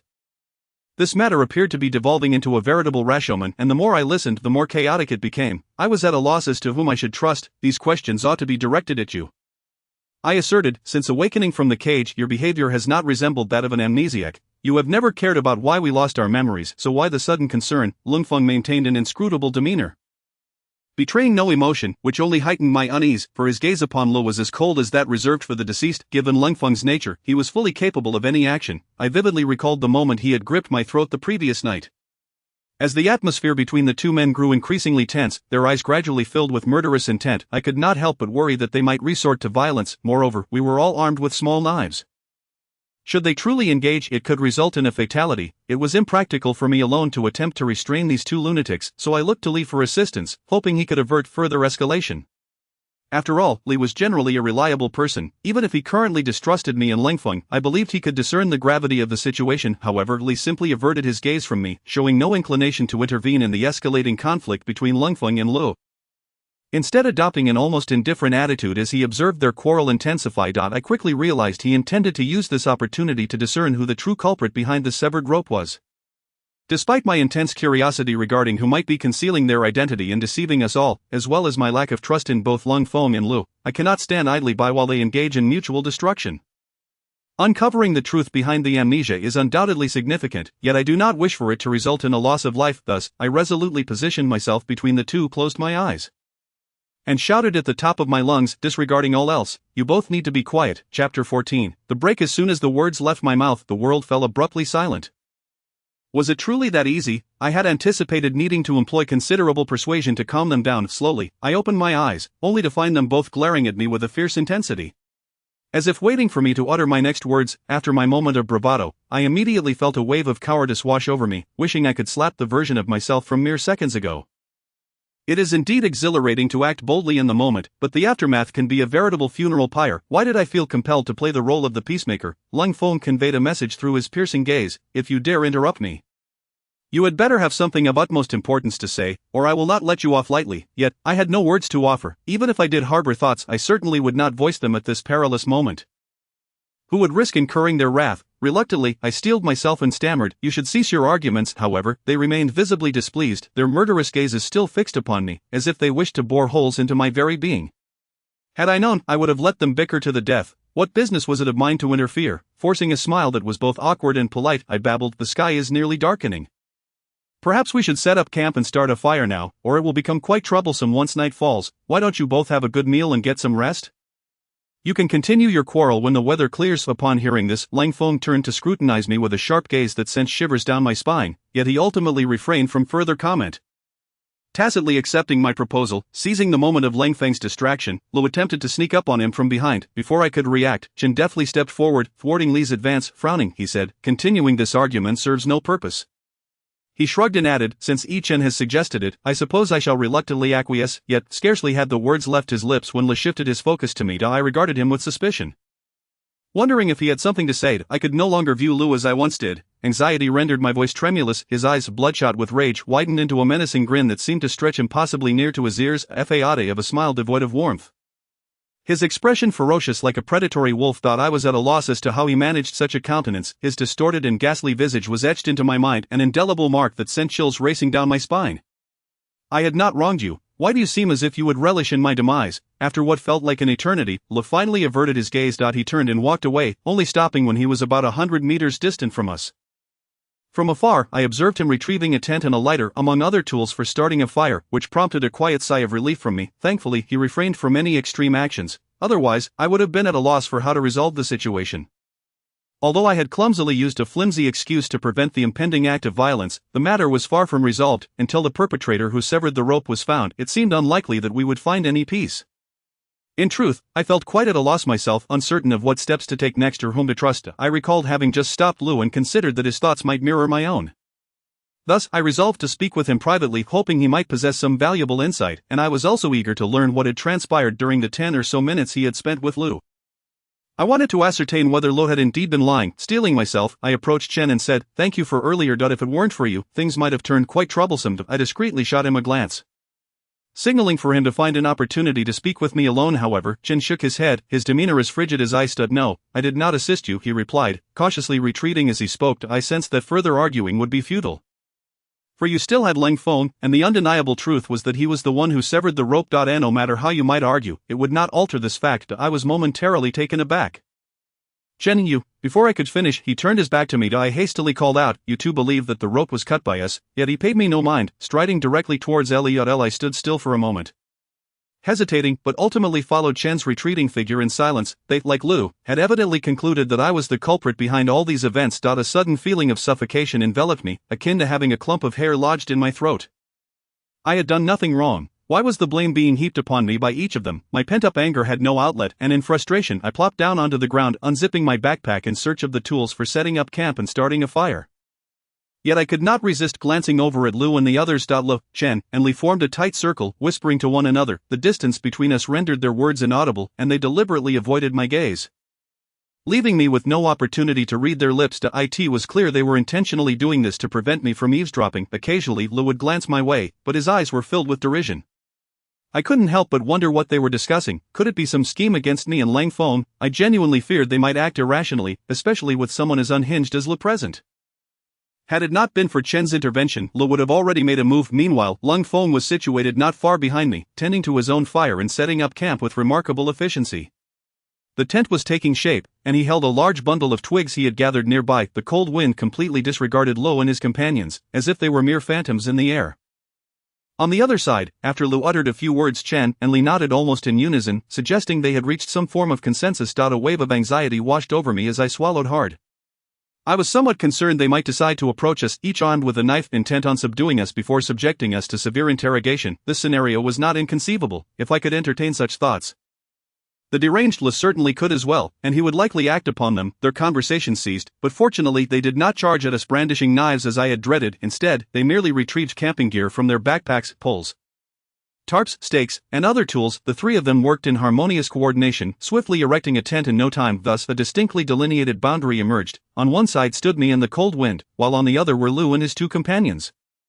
This realization struck me with force. Even if no conflict ultimately arose between our two groups, the most optimistic outcome would be a complete parting of ways. You traverse your sunny path, while I navigate my narrow bridge. In the end, those who can escape this mountain will do so by their own merit. I also recognize that regardless of my faith in the cold wind, I had been passively tethered to him. This was far from ideal if it were the cold wind who was lying rather than Ladot, if the cold wind were indeed the one who stealthily severed the ropes and was the culprit behind our amnesia. Then my association with him would be tantamount to courting disaster. No, I must urgently unearth the true perpetrator, otherwise our collective predicament would grow exceedingly perilous. Had the cold wind discreetly cut the ropes? Or had Lou and his companions been orchestrating a ruse from the very start? What role did the villagers play in this affair, and how was it all intertwined with our amnesia? Chapter 15. Nightfall. These enigmas and uncertainties swirled together like a tangled mass, interweaving into a vast and intricate web that obscured the truth. The mere contemplation of it all caused my head to throb, my temples pulsating. What should I do next? As I pondered in deep thought, the sky darkened at an astonishing speed, rendering the already thickly canopied forest even more somber. This woodland had an air of eeriness about it. And with the onset of darkness, as shadows enveloped the earth, it became all the more chilling. I couldn't help but feel a sense of unease creeping over me. In the oppressive silence, I could even hear the rapid pounding of my own heart. In such an environment, concentrating on any train of thought was utterly impossible, so I resolutely set those matters aside and prioritized erecting the tent. Otherwise, once it was fully dark, the task would become far more daunting. At that moment, both the cold wind and La simultaneously ignited the campfire with their lighters, flames swiftly licking at the dry branches until they transformed into two roaring bonfires, illuminating the confined space around us. Thanks to their efforts, I was spared the ordeal of setting up the tent in complete darkness. I reached into my backpack, rummaging through the disarray of items within, yet no matter how many times I sifted through them, I could not locate the tent. Anxiety gripped my heart, prompting me to hastily empty the contents of my backpack, flashlight, biscuits, chocolate lighter, and water bottle, only to find no trace of the tent. A wave of disbelief washed over me, and I couldn't help but think that my expression must be quite the spectacle at that moment. So the question arose, where would I sleep tonight? Approaching Lou and the others to share their tent was out of the question. I would likely be met with hostility before I even drew near. Was I truly destined to sleep outdoors? Although this forest posed little threat from venomous creatures or wild beasts, the thought of sleeping under the open sky felt utterly disheartening. Just as I contemplated the prospect of braving the cold and sharing a tent, a voice floated from within. Don't come in, you're on watch tonight. I sighed inwardly, reassuring myself, well, there is nowhere else to sleep. Keeping vigil for a night could be a meaningful endeavor. I settled beside the fire, watching as the forest gradually succumbed to darkness, until the last vestige of light vanished completely. Were it not for the bonfire kindled by Lu and Lingfeng, this place would have been engulfed in impenetrable blackness. The events of the day had been overwhelming. While my physical strength had hardly waned, the prolonged state of mental strain left me feeling utterly drained. My mind, plagued by unsolvable enigmas, throbbed with a dull ache. The others, I suspected, were in similar straits. Whether it was Lungfeng or Lu and the others, they had retreated to their tents early and had not emerged since. I tragically realized that I alone was deprived of sleep that night, as Lu and the others seemed disinclined to share the burden of watch. Time ticked away, and the occupants of both tents fell silent once more, plunging the area back into a profound stillness. Perhaps it was merely an illusion, but the nighttime forest felt even more serene than during the day. The crackling of twigs in the fire was swallowed by the woods, and the flames cast my shadow long and contorted into bizarre shapes. In the silence, I sat transfixed by the roaring bonfire. The air here was so stagnant that the flames did not sway as they typically would but stood still, exuding an eerie quality. Strangely, despite being less than a meter from the fire, I felt no warmth. Instead, a chill enveloped me. I found myself pondering, what should I believe in now? Who should I trust? Yet, the blankness in my mind offered no answers. The only certainty I had was that my amnesia was no mere accident, nor was my presence on this mountain a coincidence. If all of this was a meticulously crafted trap, had my fate already been sealed? Was I destined to perish on this mountain? In that moment, despair surged uncontrollably within me, proliferating like a malignant cell, eroding my reason. I gazed in bewilderment as the dark crimson embers erupted from the fire, soaring into the air before plummeting into the abyss of darkness. Soon new sparks leapt forth, only to vanish once more, creating an endless cycle from which they and we could never escape. Despair surged through my body with the force of a tangible entity, constricting my breath, yet my eyes remained transfixed, almost bewitched, fixated on the flickering flames of the bonfire. At that moment, a sudden awareness struck me. Something was amiss. I averted my gaze from the fire, cursing internally for the thoughts that had consumed me. I pinched my thigh fiercely, the pain jolting me into clarity. As I steadied my mind, I realized that my previous emotions were askew. Since I had begun to stare at the fire, my thoughts had spiraled into a chaotic realm, amplifying negativity to an unbearable degree. I had lost track of time, uncertain whether mere minutes or several hours had slipped by. Instinctively, I rolled up the sleeve of my left arm to check the time, only to remember with dismay that I possessed no watch. In fact, I was oblivious not only to the time but also to the current year and month. This sense of ignorance was utterly dreadful. As this realization washed over me, a familiar ache throbbed in my head. Damn it, why did I always have a headache? I rubbed my temples, but the action yielded no relief. Never mind, I thought, sustenance first. Clarity later. I rummaged through my backpack and retrieved a packet of compressed biscuits. Tearing open the wrapper, I took a bite, but the flavor of the biscuits did little to spark my appetite. Instead, it elicited a wave of nausea. Though reluctant, I knew I must eat. The previous night's dinner, prepared by the villagers, had been lavish, yet I had hardly consumed anything due to my disoriented state. A consequence of my recent amnesia, today, I had not ingested any food at all, and I was acutely aware that if I did not replenish my energy soon, I risked fainting from low blood sugar.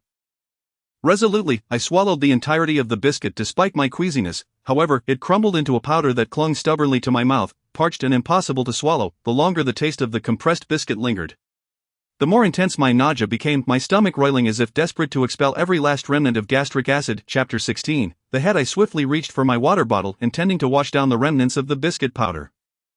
This tactic proved effective, yet a small amount of powder remained lodged in my throat, prompting a violent coughing fit that nearly brought tears to my eyes. With the first cough, the nausea I had been suppressing erupted violently. Gastric acid surged forth from my esophagus. Clutching my aching stomach, I crouched down and immediately purged everything I had managed to swallow mere seconds ago, along with the acidic contents of my stomach. Afterward, I felt utterly hollow, my hunger pressing my stomach against my back, yet the taste of bile and vomit in my mouth extinguished any remaining desire for food. Before long, my stomach began to grumble.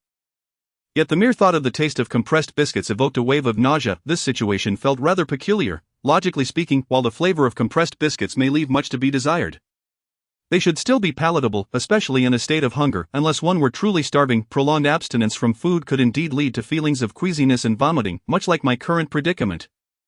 Could it be that prior to my amnesia, I had gone an extended period without consuming any sustenance? I refrained from pondering further, for I had ruminated endlessly on the events preceding my memory loss. Yet still could not recall anything, thus it seemed futile to delve deeper into those thoughts. Instead, I resolved to find something to eat. Otherwise, should I succumb to weakness and faint, I hardly believed anyone would come to my rescue. I picked up my water bottle once more, took a swig to rinse my mouth, and spat the water onto the remnants of my earlier vomit. Several times I lifted the package of compressed biscuits to my lips. Yet the sensation of nausea intensified beyond what I had previously felt, ultimately preventing me from consuming them. I considered that perhaps the sight of the vomit nearby was too repulsive, so I set the biscuits aside, plunged my hands into the earth, and scooped up a handful of soil to bury the remnants of my own expulsion. I couldn't help but internally lament, alas, I merely wished to eat a biscuit. Why must it be so arduous? However, after only a few digs, I was startled to see bright red liquid seeping from the ground. Could it be that I was so starved as to hallucinate? I instinctively reached to rub my eyes, but as I withdrew my hand, I noticed it stained red, the crimson liquid trickling through my fingers and down my arms simultaneously. A pungent scent of rust filled the air. What I had unearthed seemed less like soil and more akin to fresh blood and flesh. Terrified, I sprang to my feet, stumbling backward several steps, yet, even without further digging, that mysterious red liquid continued to surge forth from the earth, spreading rapidly, transforming the ground into a vivid crimson hue, while the metallic scent grew ever more pungent. Confronted with this bizarre spectacle, a multitude of questions flooded my mind. Why was such a copious amount of red liquid emerging from beneath the soil? What could it possibly be? Could it truly be blood? Surely all this must be connected to the pit I had just excavated. The striking resemblance of the liquid to blood filled me with dread. Yet after careful deliberation, I resolved to investigate further. With trepidation, I crouched beside the small pit from which the liquid flowed incessantly. I took a deep breath and plunged my hands deeper into the warm earth. To my astonishment, I discovered that the soil was indeed warm. A gasp escaped my lips. This was impossible. Such warmth could only emanate from fresh blood. Alarmed, I quickly withdrew my hands, but at that very moment, something within the soil grasped my wrist, pulling me downward. A wave of terror washed over me, my heart racing as if it would leap from my throat. What on earth grasped my hand? My body moved faster than my mind. Still in a state of shock, I forcefully yanked my hand from the ground. Fortunately, my reflexes were swift enough that whatever it was had not seized my grasp firmly, allowing me to extract my hand just in time. Otherwise, the consequences could have been dire. Although I had narrowly escaped, a sense of relief eluded me. Instead, I was gripped by an overwhelming fear, my entire being trembling slightly. In my understanding, it was inconceivable for any creature to exist in the soil that could clutch my wrist. Gazing at my hand stained crimson with blood, an unprecedented wave of intense terror washed over me. I hastily wiped the blood on my clothing, sprang to my feet with a start, and began to retreat step by step, distancing myself from the pit I had unearthed. Turning my head, I frantically dashed toward the tent of cold wind. Yet after only a few strides, something tripped me. My heart sank instantaneously, but at that moment I was powerless, left to watch helplessly as I fell, landing face first into the bloodied earth. Panic surged within me, and disregarding the pain, I immediately pushed myself up, scrambling on hands and knees, for I distinctly remembered that the ground had been devoid of anything before I fell. What then had tripped me? A shudder coursed through my body. beads of cold sweat cascading down as I nervously swallowed, stiffly turning my neck to inspect whatever lay behind me. How could I as I emerged from the confines of the tent? The sight before me rendered me utterly speechless, my mouth agape and lips trembling uncontrollably. The scene was entirely beyond my expectations. What lay on the ground was no longer merely a skull. Chapter 17. The disappearance. A vast expanse of land in front of the tent had transformed into a vivid crimson, blood seeping from the earth, while a multitude of human bones floated in the sanguine pool. Yet, amidst this grotesque collection, not a single complete skeleton could be found. Mere disgust could hardly encapsulate the horrors unfolding before my eyes. It was akin to a hellish nightmare that I had to cover my mouth with trembling hands to stifle a scream. What on earth had transpired here? Why were there so many corpses, and why were their bones fragmented like pieces of a puzzle? The cold wind cast a bemused glance in my direction, as if to say, I am the one questioning you about what has occurred, yet you turn the inquiry back upon me. The cold wind remained remarkably composed, speaking in a tone so eerily calm that it seemed to defy the blood-soaked terror surrounding us. He turned my entire being to face him, compelling me to divert my gaze from that ghastly heap of bones, and demanded in a harsh voice, "Tell me, what exactly happened?" His gaze was piercing, and in meeting it, I felt an overwhelming sense of vulnerability. My heart raced, and I hastily shook my head, denying, No, I didn't do anything. I haven't done anything. Speak of everything you just witnessed, the cold wind insisted with an undeniable authority. I forced my mind to regain its clarity and stammered, "Just now, I merely wanted to eat some compressed biscuits, but they were utterly inedible. To get to the point." Before I could finish, he interrupted me with evident irritation. Upon hearing my words, the cold wind furrowed his brow and muttered to himself, blood seeping from the ground. Then, resting his chin on his hand, he fell into deep contemplation. I dared not disturb his thoughts. Uncertain of what to do, I simply stood there, waiting for him. With a cold glance, he gestured towards another tent and instructed, "You go wake them up." Understanding the gravity of the situation, I did not dare to delay. With a subdued acknowledgement, I carefully circumvented the expansive area tainted with blood and bones, making my way to Lou and the others' tent. They had tightly zipped the entrance flap, the outer canvas completely shrouding the interior, rendering the situation within invisible to me. I gritted my teeth and spoke to them with utmost sincerity. "I am not deceiving you. Something has truly happened. Please, do not doubt us any longer." Cold wind and I did not sever the ropes. "In any case, I implore you to step outside. Something has occurred. We can discuss this further when the time is right." Yet, they remained unresponsive. Standing outside the tent, I stamped my feet in frustration, hesitating for a moment before ultimately deciding to resort to the most primal of human methods to resolve the issue. Gripping my dagger tightly, I sliced downwards, easily tearing through the fabric. Let me explain." I could not complete my sentence, for there was no one inside the tent. Exhausted, I collapsed onto the ground, gazing at the empty tent in a state of shock. Utterly astounded, countless questions surged within me. Why did they leave? When did they depart? How could I have been completely oblivious? Where were they headed? The events of this night had overwhelmed my psyche beyond its capacity to endure. My head throbbed with a relentless buzzing, rendering me incapable of coherent thought, as if swarms of bees buzzed incessantly around my ears. I muttered in bewilderment, "Why did they leave? Are we truly so unworthy of trust?" The cold wind, perceiving my distress, loosened its grip on my collar and commanded, "Go inspect the surroundings for any suspicious signs." "All right," I replied, mustering my resolve and nodding in agreement. The cold wind offered no further words. Turning and exiting the tent, thus, we commenced a thorough search of this blood-stained ground. As I stepped out of the tent, I found the cold wind crouched before a half-buried bone, seemingly unfazed by the fact that it was a remnant of the deceased. With bare hands, he grasped it and, with a forceful tug, extracted the entire bone from the earth. As I observed, an unsettling feeling crept over me. A typical corpse should not appear in such a manner. Chapter 18. The ones in the soil. After careful contemplation, I finally discerned the anomaly. Indeed, generally, muscle tissue decays completely before revealing the underlying white bones. The presence of flesh still clinging to the bones, as seen now, was exceedingly unusual. This indicated that portions of the body may have been devoured by wild animals or, for other reasons, removed by human hands, while it was not particularly strange for a body in the wilderness to be consumed by animals. The evenly scattered remains before me provoked a deeply troubling association. Perhaps, while these individuals were still alive or shortly after their demise, their bodies had been dismembered and discarded here. The moment this thought surfaced in my mind, I was overtaken by a shiver, and even the cold wind frowned in disapproval. Just as I was grappling with the horror of the numerous body parts before me, the cold wind had thoroughly inspected the bone in his grasp. With indifferent ease, he tossed it aside, as if it were mere refuse rather than the remains of another human being. I stared in disbelief, my mind racing with indignation. Wait a moment, that is part of a corpse. Not trash. Does he not fear divine retribution for such an act? Perhaps my expression betrayed my thoughts too clearly, for the cold wind seemed to read my mind and shot me a piercing glance. Is there a problem? No problem, I responded without hesitation. How could I dare to impede what he intended to do? Besides, the one deserving of retribution would be him, not me. Thus, there was certainly no issue. This bone was akin to the previous vertebra, still caked with large chunks of flesh. This time, the cold wind barely glanced at it before discarding it, showing no semblance of respect for the deceased. I refrained from interfering further with the cold wind and turned to search for the skull that had tripped me, for that grey eye continued to haunt my thoughts, as did the creature lurking in the soil.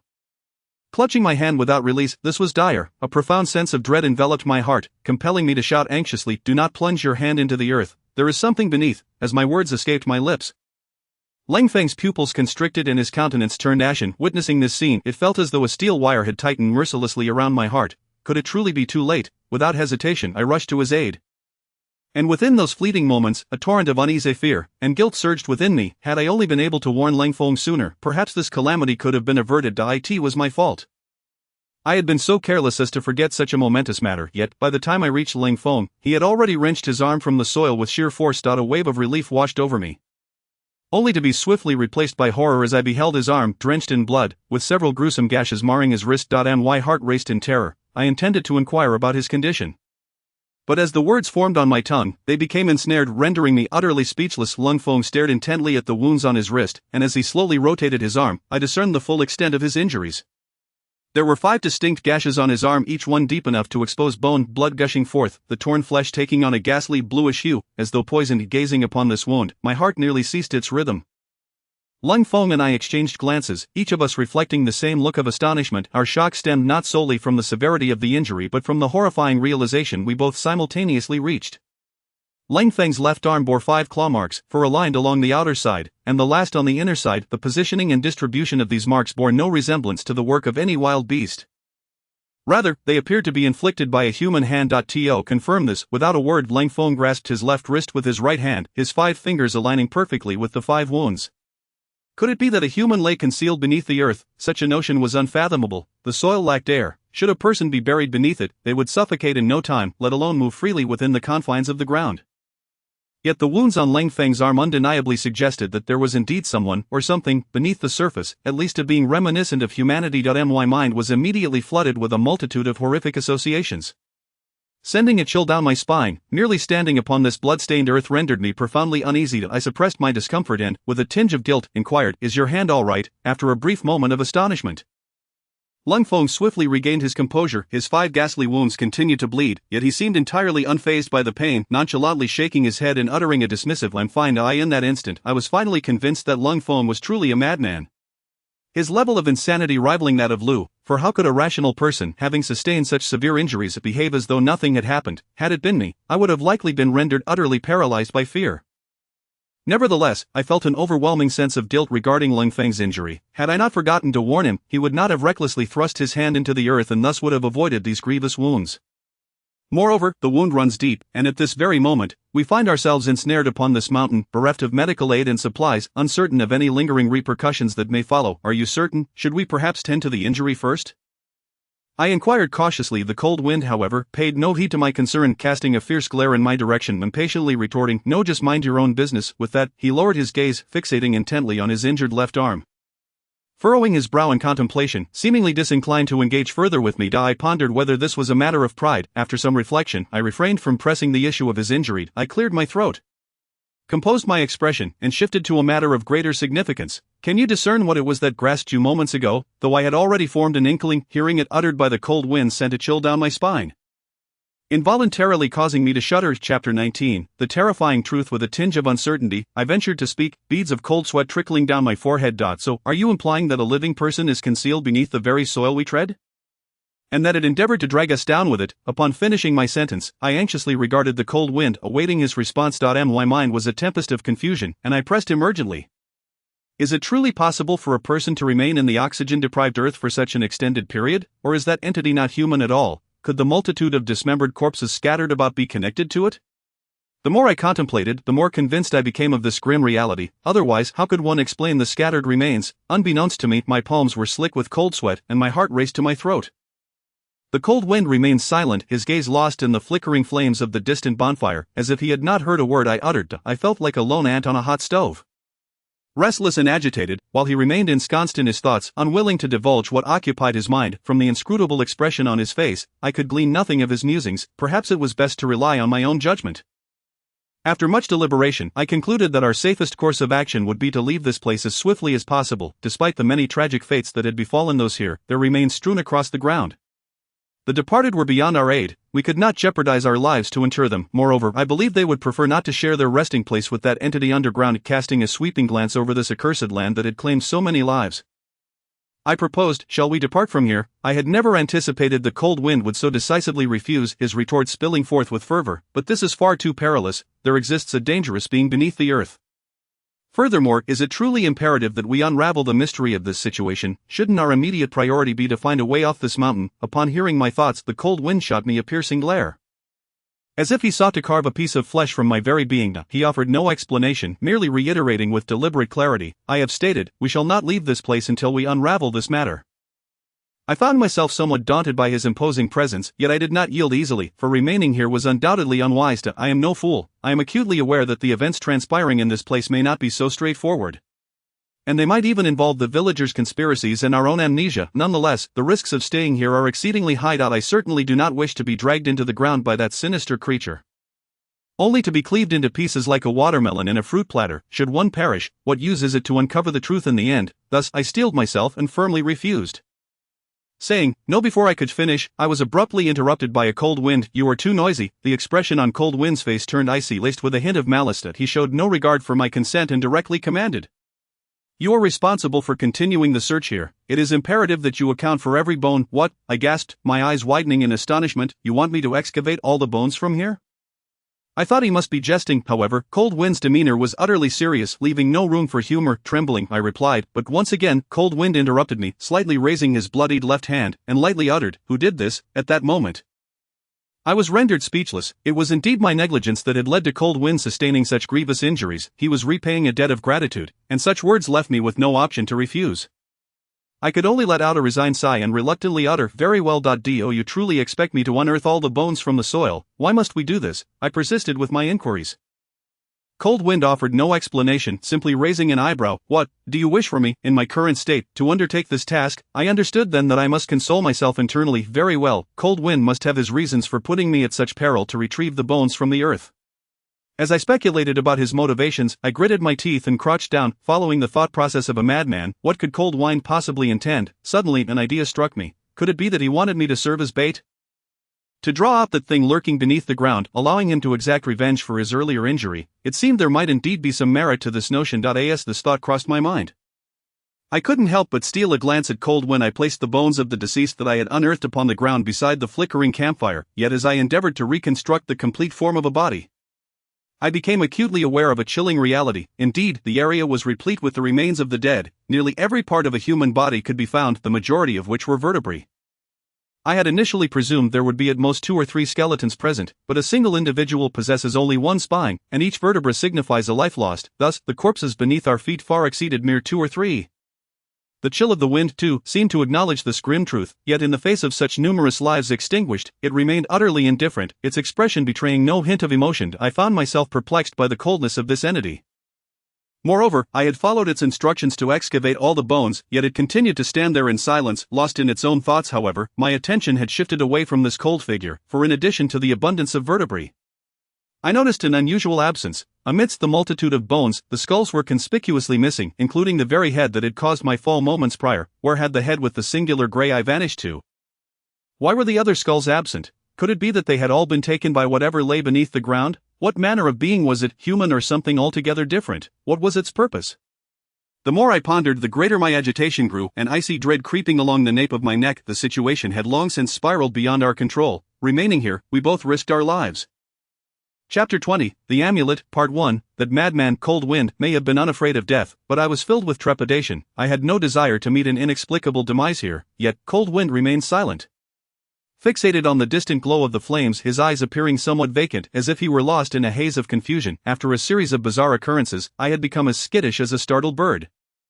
Now, sensing something amiss with Cold Wind, I felt a wave of anxiety wash over me. "Cold Wind," I called his name, but he offered no response. A chill ran down my spine as cold sweat trickled down my back. Could something have befallen him? He had been scratched by that entity earlier, and the flesh around the wound had turned a dark, bruised hue. He must have been poisoned. Was the toxin now coursing through his veins? spreading to other parts of his body. While I fretted over his condition, he suddenly let out a cold chuckle and uttered a cryptic phrase. So it is. His abrupt reaction startled me, leaving me perplexed. So it is what? I inquired, bewildered. He remained silent, clutching the amulet tied to his belt tightly in one hand, and with a swift motion, he tore the cord binding it apart. He opened his palm, presenting the amulet before my eyes. I was momentarily taken aback. What was he intending to do? I glanced at the amulet in his hand and then at Cold Wind, realizing I seemed utterly unable to follow his line of thought. After a moment of contemplation, I cautiously asked, "Do you intend to use this amulet to ward off evil, or do you seek to offer it in tribute to the souls that reside here?" The Cold Wind narrowed his eyes, abruptly slapping the talisman against my face. Startled, I recoiled several steps, exclaiming, "What on earth are you doing?" He furrowed his brow, revealing a gaze filled with exasperation, and impatiently inquired, "Can you not detect it yet?" Fearing further peculiar actions from him, I took a few more steps back before asking, "Detect what?" He tossed the talisman towards me, and before I could contemplate, I instinctively caught it with both hands. He sighed, annoyance etched on his face, and explained, "I sense that aside from the scent of blood, there is another peculiar odor mingling here. That scent emanates from this talisman. For heaven's sake, I am not a creature residing within your mind. How could I know what you are thinking if you do not elucidate? But is there truly a scent wafting from the talisman? Each of us possesses one. How have I remained oblivious to it until now?" I brought the talisman closer to my nose and inhaled deeply, indeed detecting a faint herbal fragrance emanating from it. The scent was so subtle that it might not even be discernible when held up to the nose. Is he a dog? How can he perceive it? I took another deep breath, confirming that what I had sensed was not a mere illusion. "Stop sniffing, it contains poison," he uttered calmly, delivering such a chilling revelation. Upon hearing the word poison, I instinctively discarded the talisman from my hand. The Cold Wind seemed to anticipate this, swiftly catching it with remarkable agility. "You bastard, why did you not mention it sooner?" I inhaled several times. I glared at him in displeasure, but he paid no heed, swiftly drawing a dagger from his waist, and with a swift motion, the blade pierced the talisman, which was essentially just a small cloth pouch. With one cut from the sharp dagger, it was immediately cleaved in two. Before I could react, several needle-like green leaves tumbled from the shattered talisman. The leaves were remarkably peculiar, representing a plant I had never encountered before. Each leaf measured approximately 2 to 3 centimeters, exceedingly slender, with pointed tips at both ends, resembling a sewing needle. Given that the Cold Wind had mentioned poison, I was uncertain if these oddly shaped leaves were indeed what he referred to.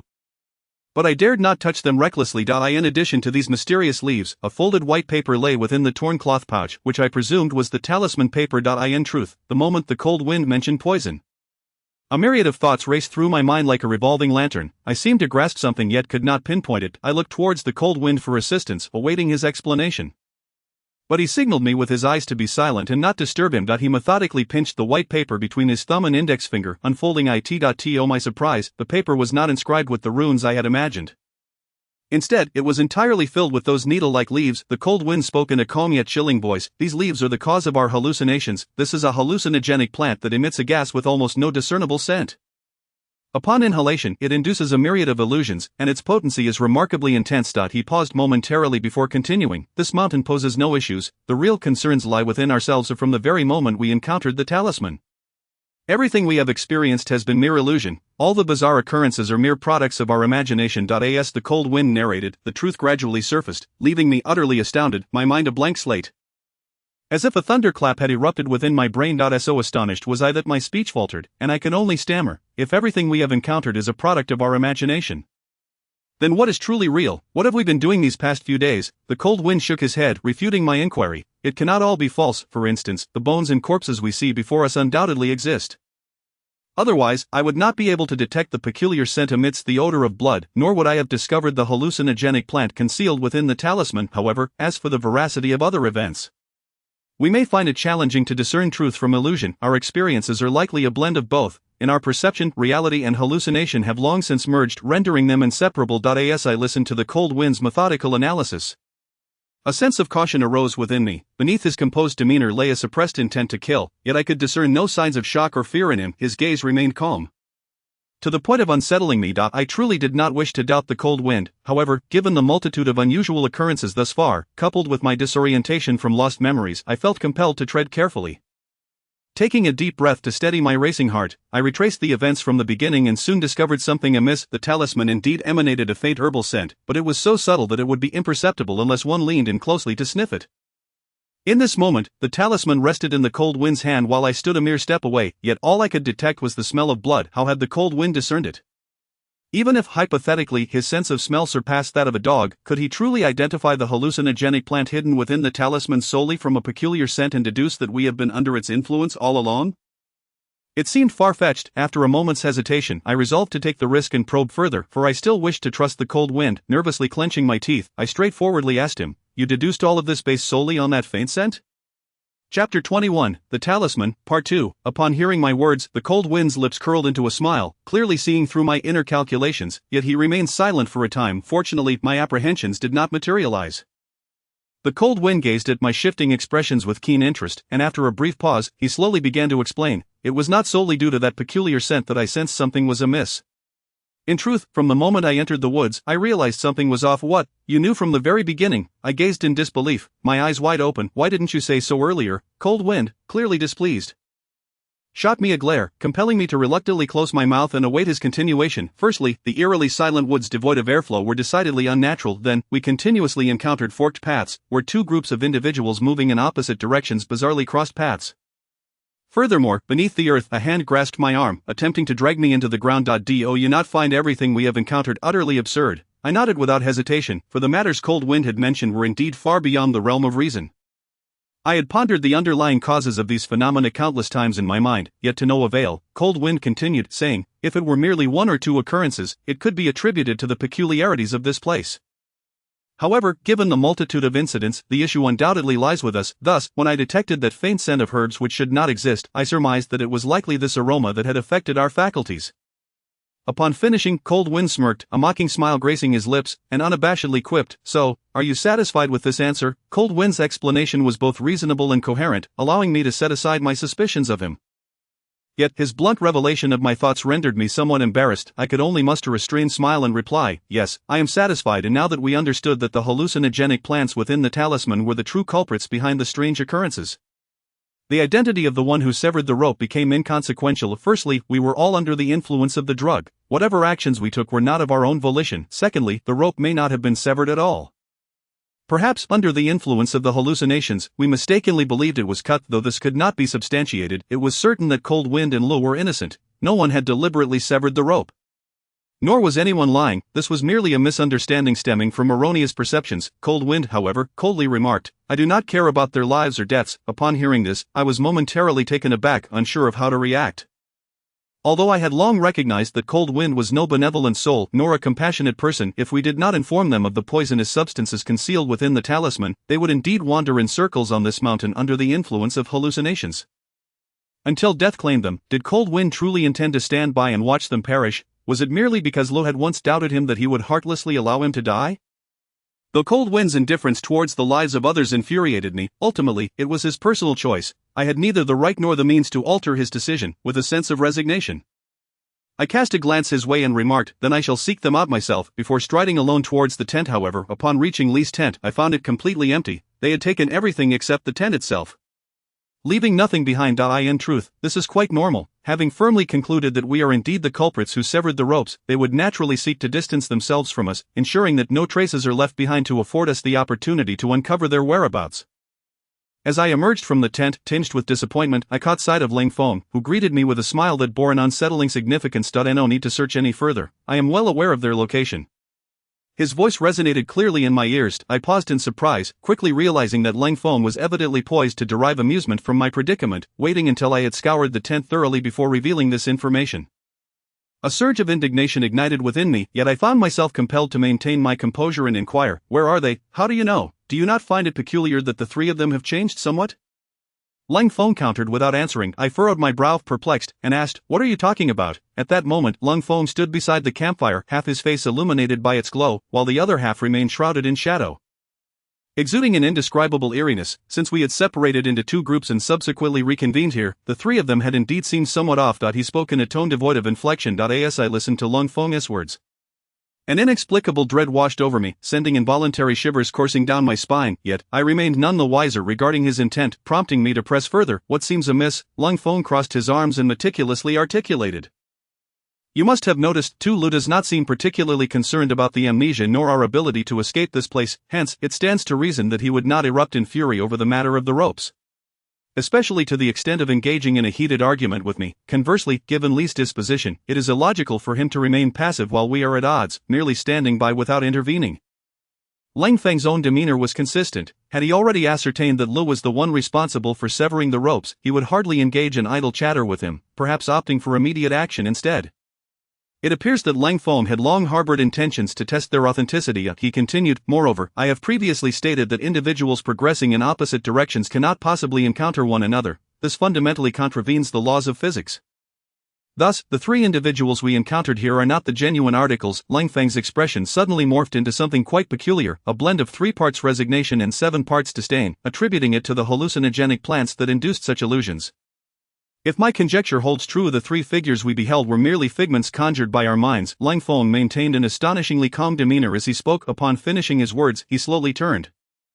Casting the leaves in his possession, along with the protective talisman, into the flames, the roaring fire swiftly consumed everything, leaving not even ash in its wake. I stood there, momentarily taken aback by Lang Feng's actions. Yet my thoughts lingered on his earlier statements, those hallucinogenic plants inducing illusions. The look in Lang Feng's eyes as he regarded me resembled that of one observing a fool. His expression, tinged with confusion, seemed to question whether I had truly understood his words from the very beginning. Chapter 22, The Protective Talisman, Part 2. It now appears that the villagers are likely aware of our amnesia, which has led to the subsequent orchestration of events. Could they be the culprits behind our memory loss? While this explanation can tenuously connect various events and clues, I cannot shake the feeling that the situation is far more complex. We seem to lack some crucial information. I understand that these questions cannot be resolved in haste, yet there is another matter that demands immediate attention. Aware of the potency of these hallucinogenic plants, I could no longer tolerate the vile talisman lingering on me for even a moment longer, so I hastily removed it. However, in my urgency, I found myself unable to untie the knot of the talisman.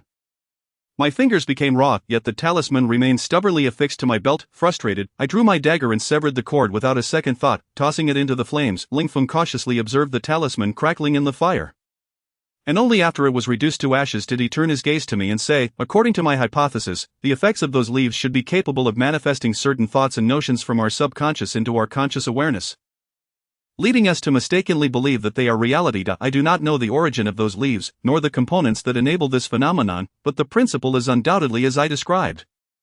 Hence, the psychological suggestion imparted by the villagers became effective. Along our journey, we encountered several remarkably similar forks in the road, naturally evoking thoughts of a ghostly wall. It was because of this notion that we encountered Lu, who was heading in the opposite direction. The individual lurking in the earth, attempting to drag us underground, operated under the same principle. When you unexpectedly unearthed human bones, the fear within you manifested as a hallucination before your eyes. When probing the soil with my hand, felt nothing at first, but upon your revelation that something lay beneath, I instantly felt a grip around my hand. It was your words that ignited the same thought within me. Once that notion took root, I experienced the illusion of my arm being grasped. So your injury was not real? I asked curiously. Indeed, Lang Feng replied, raising his left hand, and I was astonished to see that the ghastly wound had vanished, replaced by 5 shallow streaks of blood. He extended his uninjured right hand towards me, revealing faint traces of blood beneath the nails of his fingers, explaining, there was never any person or creature beneath the soil. I inadvertently harmed myself without realizing it. As we burned those hallucinogenic leaves, the effects gradually faded, and I began to feel a wave of dizziness. Yet, once the sensation subsided, the scene before me underwent a dramatic transformation. Most notably, Lu and their tent had vanished. Furthermore, the blood-stained earth had returned to its normal hue. However, the skeletal remains undeniably existed. I had placed the bones, still tethered to flesh, beside the bonfire. Before me lay a pit of moderate size, containing everything unfolded just as the chilling wind had foreseen. Lu and his 2 companions were mere figments of our imagination, yet the lifeless bodies on the ground were undeniably real. Approaching the edge of the pit, a potent stench of blood assaulted my senses. I bent down to scrutinize the scene, and the sheer number of human bones within the pit was staggering, bearing a disconcerting resemblance to what I had envisioned in my hallucinations, equally fragmented, with some exhibiting signs of skeletal exposure while other portions remained grotesquely fused with flesh. Unconsciously, I furrowed my brow and asked in bewilderment, why are there so many corpses buried here, and why have their bones been so ruthlessly disassembled?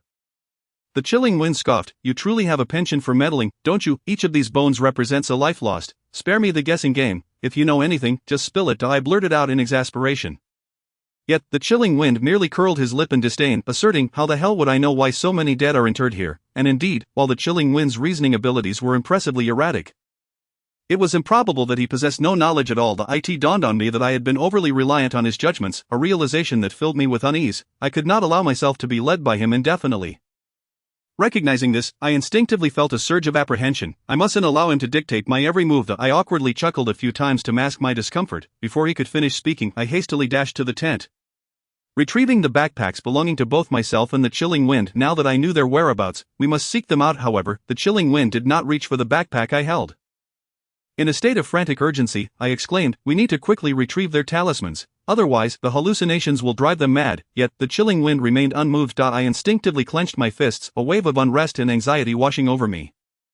Had he truly meant it when he said he didn't care about Lou and the others' fates, surely he couldn't intend to abandon them and descend the mountain alone. Fortunately, the Chilling Wind ultimately nodded in agreement and accepted the backpack from my hands. A sigh of relief escaped me. Had he truly refused, I would have been at a loss for what to do next. Chapter 23, Monsters in the Darkness, Part 1. Suddenly, a rustling sound erupted beside me, causing my heart to skip a beat as I abruptly halted. Internally, I cursed my misfortune. Indeed, what one fears often manifests. I swiftly directed the beam of my flashlight towards the source of the sound. But such intensity was insufficient to penetrate the darkness. The Chilling Wind also aimed his flashlight in the same direction, and within the obscured field of vision, I discerned a fleeting shadow darting between the canopies of a few trees, vanishing into the dense foliage in the blink of an eye, eluding further detection by the flashlight. My heart raced to my throat. Wasn't this forest devoid of animals? What could that shadow possibly be? Before I had time to ponder, another rustling sound arose, and I attempted to chase its silhouette with my flashlight beam. Yet, its speed was astonishingly swift. I could only catch a glimpse of a fleeting figure as it leaped atop a royal poinciana tree. Nervously, I swallowed hard and raised the flashlight high, directing its beam towards the treetop. However, the light was unable to reach such lofty heights. I could not discern what it was, only managing to glimpse a silhouette, darker than the surrounding gloom, crouched on a branch, seemingly observing us from above. Instantly petrified, I dared not move a muscle, nor even breathe. Despite the overwhelming terror coursing through me, my mind nonetheless raced to analyze the situation at hand. The pervasive darkness rendered it impossible for me to gauge the creature's size or form. All I knew was that its speed was astonishingly swift and that it was remarkably adept at navigating through the dense foliage.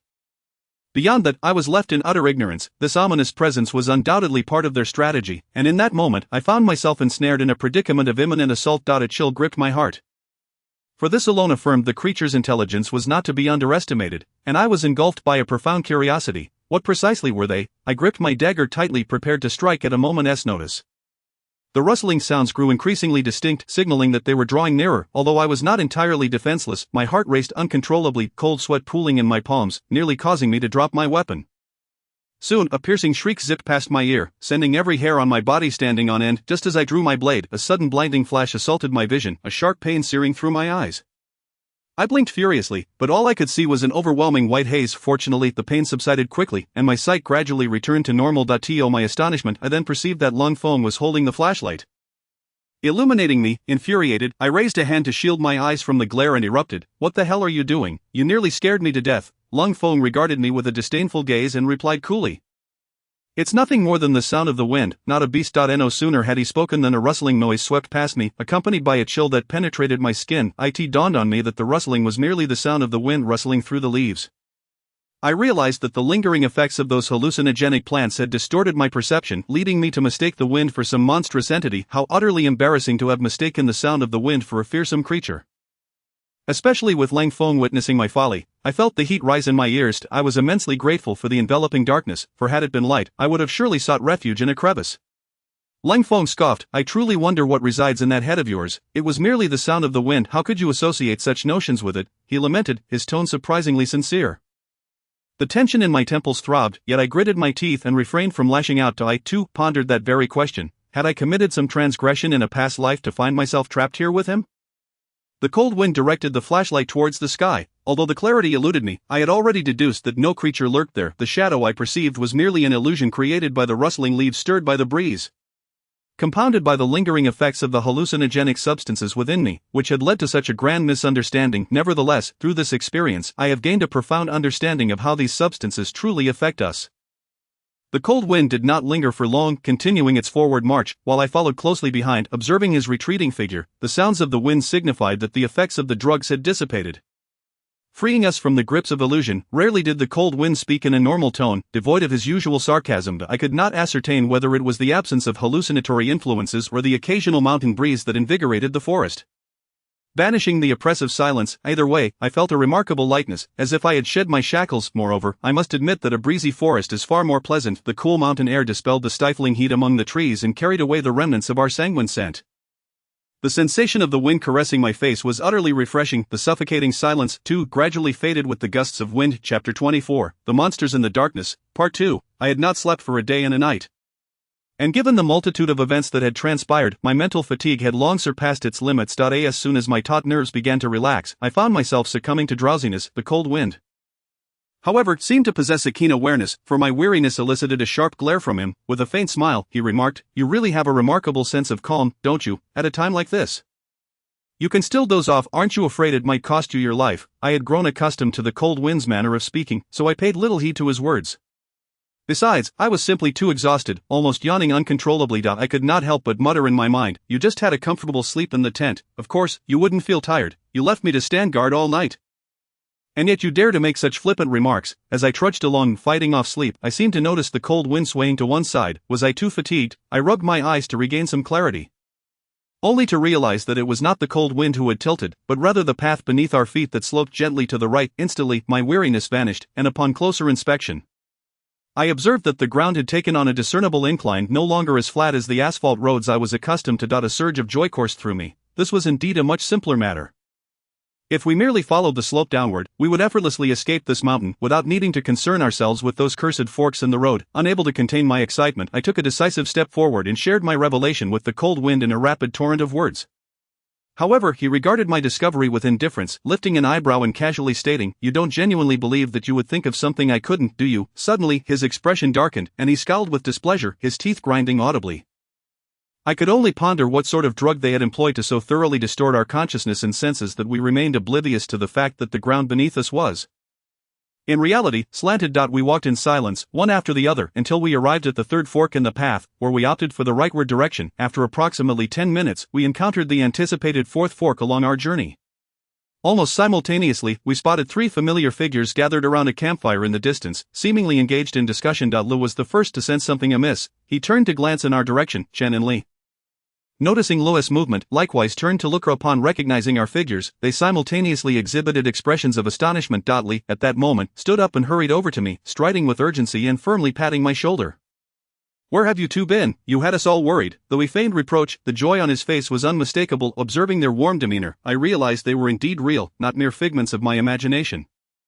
As Li posed his question, Chen fixed his gaze upon us, awaiting our response. I cleared my throat, preparing to disclose the matter of the talisman and the hallucinogenic substances, but I felt an overwhelming irritation at his habitual interruptions.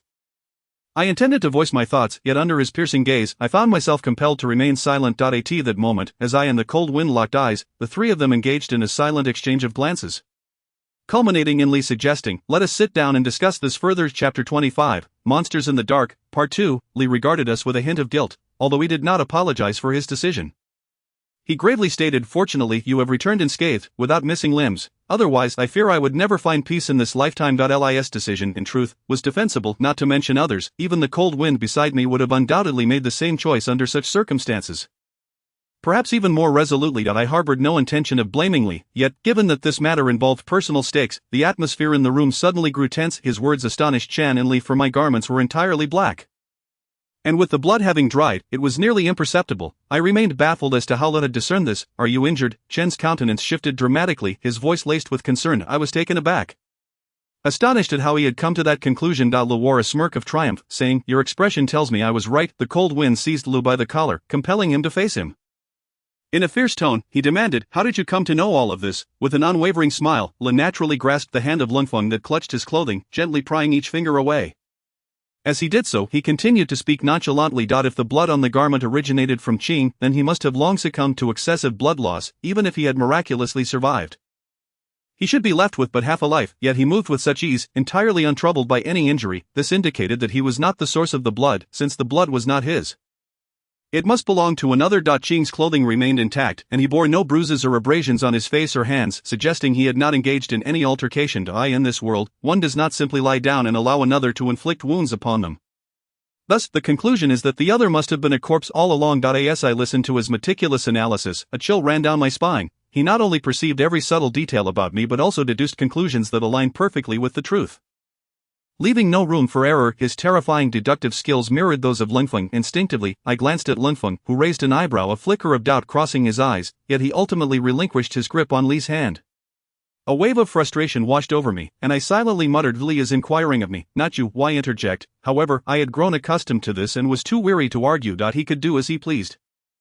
Initially, I paid little attention to Lingfeng's words, but after a couple of sentences, I realized something was amiss. What he spoke was not factual, but rather a stark divergence from the actual events. I was rendered speechless. Unsure of how to react, merely watching as Lingfeng calmly wove one lie after another, the others continued their conversation, yet my mind buzzed with confusion, absorbing none of their words. Had I misheard? What nonsense had Lingfeng just uttered? Time seemed to stretch indefinitely before I perceived them mentioning a break, and then I saw Lu and the others sequentially enter the tent, leaving only Lingfeng and me outside, before I could utter a word of deception. Lingfeng swiftly covered my mouth with one hand while the other encircled my neck. His eyes narrowed dangerously as he enunciated silence, his grip tightened, devoid of any warmth, and I realized that if I did not immediately cease my protests, he would indeed strangle me right then and there. His strength was immense, and I felt my cheeks being crushed, even beginning to struggle for breath. In that moment, the person before me felt utterly unfamiliar. I could not tell if he might truly take my life in the next second. A wave of panic surged within me, driven by the instinct for survival. I instinctively nodded in acquiescence. Only upon witnessing my compliance did Lingfeng release his hold, and I quickly inhaled deeply to alleviate the suffocating sensation in my lungs. Freed from his restraint, I instinctively yearned to distance myself from him. Yet under the weight of his menacing gaze, I found myself frozen, akin to a frog ensnared by a serpent. However, I find it utterly perplexing as to why he would resort to deceit. Yet under the weight of his threats, I dared not utter a single sound. Instead, I could only fix him with a gaze filled with confusion, attempting to convey my inquiries through my eyes, without a word. He seized my arm and pulled me to my feet, quietly dragging me into the nearby woods, pausing only when we reached a location far removed from the tents. His expression led me to realize that the situation might be exceedingly grave, possibly even beyond my comprehension, and an involuntary anxiety tightened my brow into a knot. Before I could open my mouth to inquire further, he spoke gravely. He just mentioned that they had arrived at the fourth fork in the road. Yet he failed to mention that they had ever encountered us. This implied that they had not experienced the same delusions we had. Moreover, their recent behavior did not seem influenced by hallucinogenic substances. Yet, I was acutely aware that they still bore talismans at their waists. He paused, turning to me with a chilling tone, declaring, "I suspect they are in league with those villagers." What, are the three of them colluding with the villagers? Chapter 26, Suspicion, Part 1. I felt as if my mind had been emptied, leaving a void in its place. How could this be possible? My first instinct was to refute his suspicion. Yet upon reflection I realized that what he stated was indeed factual. The three of them, under the influence of the drug, should have been ensnared in their own delusions just like us. Their subconscious might differ from ours, and they may not have experienced the same delusional walls, but under the influence of those hallucinogenic plants, they were bound to exhibit some other condition. They should not have appeared as if nothing had transpired. Their remarkably normal behavior was, in fact, the most abnormal aspect of all. If they did not experience hallucinations, it follows that their talismans did not harbor any poison. Thus, their true identities became evident. They were individuals deliberately placed among us by the villagers. From the very beginning, they had been performing for us. Whether it was feigned amnesia or the unfamiliarity displayed in front of the villagers, it was all an act, crafted solely to gain my and Lingfeng's trust. The thought of it sent a chilling shiver through me, as though my very blood had congealed, and my heart seemed to halt its rhythm. A profound shock, mingled with the anger of repeated deception, surged within me, leaving me unable to discern whether I was more astonished or enraged. Lingfeng shook his head, his expression grim as he stated, "I do not know, but I am beginning to believe that the villagers do not seek our demise. If their intent was merely to exact vengeance, there are countless methods to torment us to death. Why go to such lengths?" Leaning his chin on his hand, Lingfeng pondered seriously, and I sensed that they seemed to desire something else from us, or perhaps aim to use us to achieve some ulterior motive. Lingfeng's words were vague, and at first I was utterly bewildered, but upon deeper contemplation a chill coursed through me. I find myself bereft of all memories, with nothing remaining to me except for this life. What more could they possibly take from me? What further intentions do they harbor towards us? My intuition suggests that the answer will not be one I wish to behold. The greatest fear of humanity is not of anything else but the unknown. It is precisely this uncertainty that has plunged me into an abyss of acute panic. A chilling sensation envelopes me, akin to a draft seeping from the depths of the earth, piercing through the soles of my feet and invading every nerve in my spine. I bite my lower lip and murmur, "I apologize. Had I known it would come to this, I should not have been so insistent on seeking them out." As I speak, a sudden spark of inspiration ignites within me, and I excitedly propose, "Why don't we seize this opportunity while the three of them are asleep and leave this place immediately?" However, Lingfeng raises an eyebrow and responds with heightened intensity, What are you saying? How can we depart before uncovering the truth? Astonished, I gaped, realizing that your purpose in seeking them was never to save them but to uncover the truth. What else would it be? Lingfeng replies, yet, as he gazes at me with a piercing stare. He asserts resolutely, there is no yet.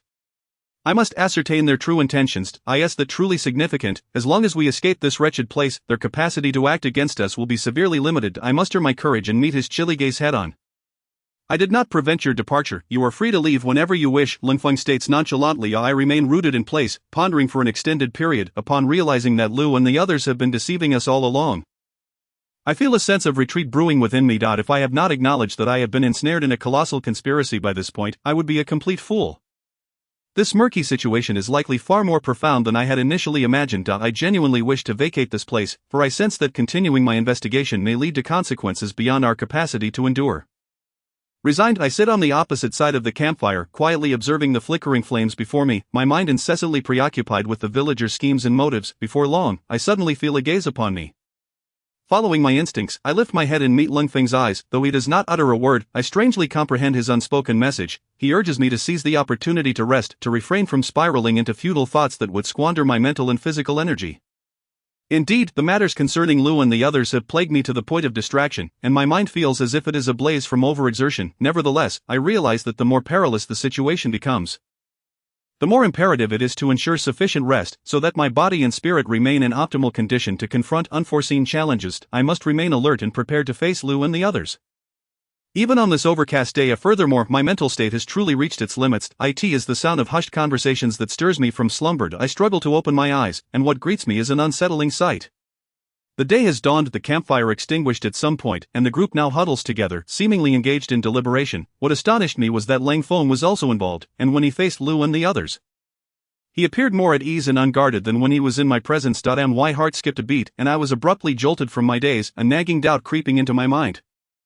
Could it be that Lingfeng was deceiving me as well? Was he actually in cahoots with Lu? Chapter 27, Suspicion, Part 2. Upon further contemplation, I realized that this notion was not entirely implausible. The thought sent a chill down my spine, and I felt a cold sweat break out on my forehead. Instinctively, I wanted to feign sleep and eavesdrop on their conversation. However, despite my lack of movement, Lu immediately detected my presence. Mid-sentence, he turned his head and scrutinized me with narrowed eyes, a peculiar smile curling at the corners of his mouth as he asked in a teasing tone, "Why do you look so terrified? Have you discovered something?" Under his penetrating gaze, I sprang up from the ground, a wave of goosebumps enveloping me, and my anxiety rendered my words clumsy. "And nothing, just a bad dream." "Is that so?" Lee's smile grew even more bizarre, laced with profound skepticism. A surge of panic gripped me, and I felt a torrent of cold sweat cascade down my back. Had I been discovered? At that moment, Lingfeng approached, retrieving a bottle of water from his backpack and offering it to me with a cold remark, "Have some water." I took the bottle in a daze, and as Lingfeng momentarily turned his back to the others, he silently mouthed to me, "Act normal, don't give yourself away." I immediately grasped his intent. His current demeanor of lowered vigilance was merely a ruse to deceive Lu and the others. Surely, if Lingfeng were allied with the villagers, he would not divulge the matter of the talisman to me. I must have been muddled in my sleep. Wiping the cold sweat from my forehead, I twisted off the cap and took several hearty gulps of the cold water, using those precious seconds to recalibrate my mindset. Fortunately, it seemed La had no intention of pursuing the matter further. He flashed a radiant smile, revealing 2 rows of pearly white teeth, and beckoned to me. "Xing, you should come over and listen too. I have a new plan." Very well. I had already surmised what they had been discussing and could easily infer that Lu had proposed yet another outlandish scheme. Initially, we all believed this path to be a shortcut out of the mountain, which is why we had continued along it. However, we now recognized the road's inherent issues, and thus, there was no need to follow this route laid out by the villagers any longer. Rather than being led around by the nose and endlessly circling at these forks in the road, we would be better off choosing a different direction to embark upon, regardless of the mysteries these intersections might hold. As long as we remained unaffected by them and maintained a steady course, with a little time, we would surely find our way off this mountain. I was taken aback by his words. Yet I managed to maintain a composed facade, daring not to reveal a hint of surprise. I had initially presumed that given their position, they would undoubtedly go to great lengths to keep us ensnared at these crossroads. To my astonishment, one of them actively urged us not to pursue this path any further. Not only that, but Lee's suggestion regarding our nocturnal exploration for an escape from this mountain remarkably coincided with my own recent discovery of the same method. It is evident that such coincidences are implausible. They must have realized that we were no longer under the influence of the narcotic. I had indeed contemplated this matter. Our handling of the talisman was notably careless. We should have merely incinerated the leaves contained within rather than casting the entire talisman into the flames. The once visible talisman that hung conspicuously at my waist had suddenly vanished, making it difficult for them to remain oblivious. After hearing Li's words, Lung Feng subtly gestured to me, signaling that I should heighten my vigilance. Despite his outwardly composed demeanor, his stance indicated readiness for immediate action. My unease intensified upon witnessing this, causing my heart to race uncontrollably. I discreetly braced myself, cautiously reaching for the dagger strapped to my thigh, prepared for any sudden aggression from them. My gaze remained fixed upon the group, not daring to blink, lest I miss any slight movement. Lu regarded all of us with eager anticipation, awaiting our response. Li stood with arms crossed, occasionally shifting his eyes, while Chen pressed his lips tight, brows furrowed, both seemingly lost in their own contemplations. Their attention diverted from us, devoid of any apparent intent to strike. As I pondered their possible schemes, Li broke the silence first, repeatedly stroking his pronounced chin with his fingers as he spoke. I believe this method may prove viable. We have been ensnared by conventional thinking, instinctively following the path merely because it exists within the mountains, when, in truth, we need not do so. Why did we not think of this approach yesterday? I had assumed this was a new strategy devised by the trio, expecting Chen to echo their sentiments, yet he suddenly turned to me, asking, "Qing, what do you think?" "What is it?" Li smirked, his words dripping with a dangerous undertone as his gaze fixated on me. I felt a chill run down my spine, a cold sweat breaking out across my back. Cautiously, I stole a glance at Lung Feng, who blinked heavily, noting his lack of opposition. I quickly replied, "All right, let us give it a try." Lung Feng shrugged in agreement, voicing no objections. However, Li's words resonated deeply within me. This individual instilled a profound sense of dread. Who would have imagined that beneath this seemingly amiable facade lay a web of deceit and treachery? Damn it, the acting skills of these individuals are simply unparalleled. Do they not require a script to fabricate their lies? Upon request, the proof text is released. Upon request, the verification text is released. Mystery Adventure, The Babel Tower Project. Upon request, the proof text is released. Currently being typed. Please hold on for a moment. Once the content is updated, kindly refresh the page to obtain the latest updates. Mystery Adventure, The Babel Tower Project novel website full text update. Remember the URL, Mystery Adventure, The Babel Tower Project. Upon request, the proof text is released. Currently being typed. Please hold on for a moment. Once the content is updated, kindly refresh the page to obtain the latest updates. Mystery Adventure, The Babel Tower Project novel website full text update. Remember the URL. The Goddess's super son-in-law. Exciting introduction. The young lady always lacks ambition. Exciting introduction. The madam's disguise has stunned the whole city again. Exciting introduction. Yi Beichen. Exciting introduction. The commoner from a humble background. Exciting introduction. Gu Ronghang in April. Exciting introduction.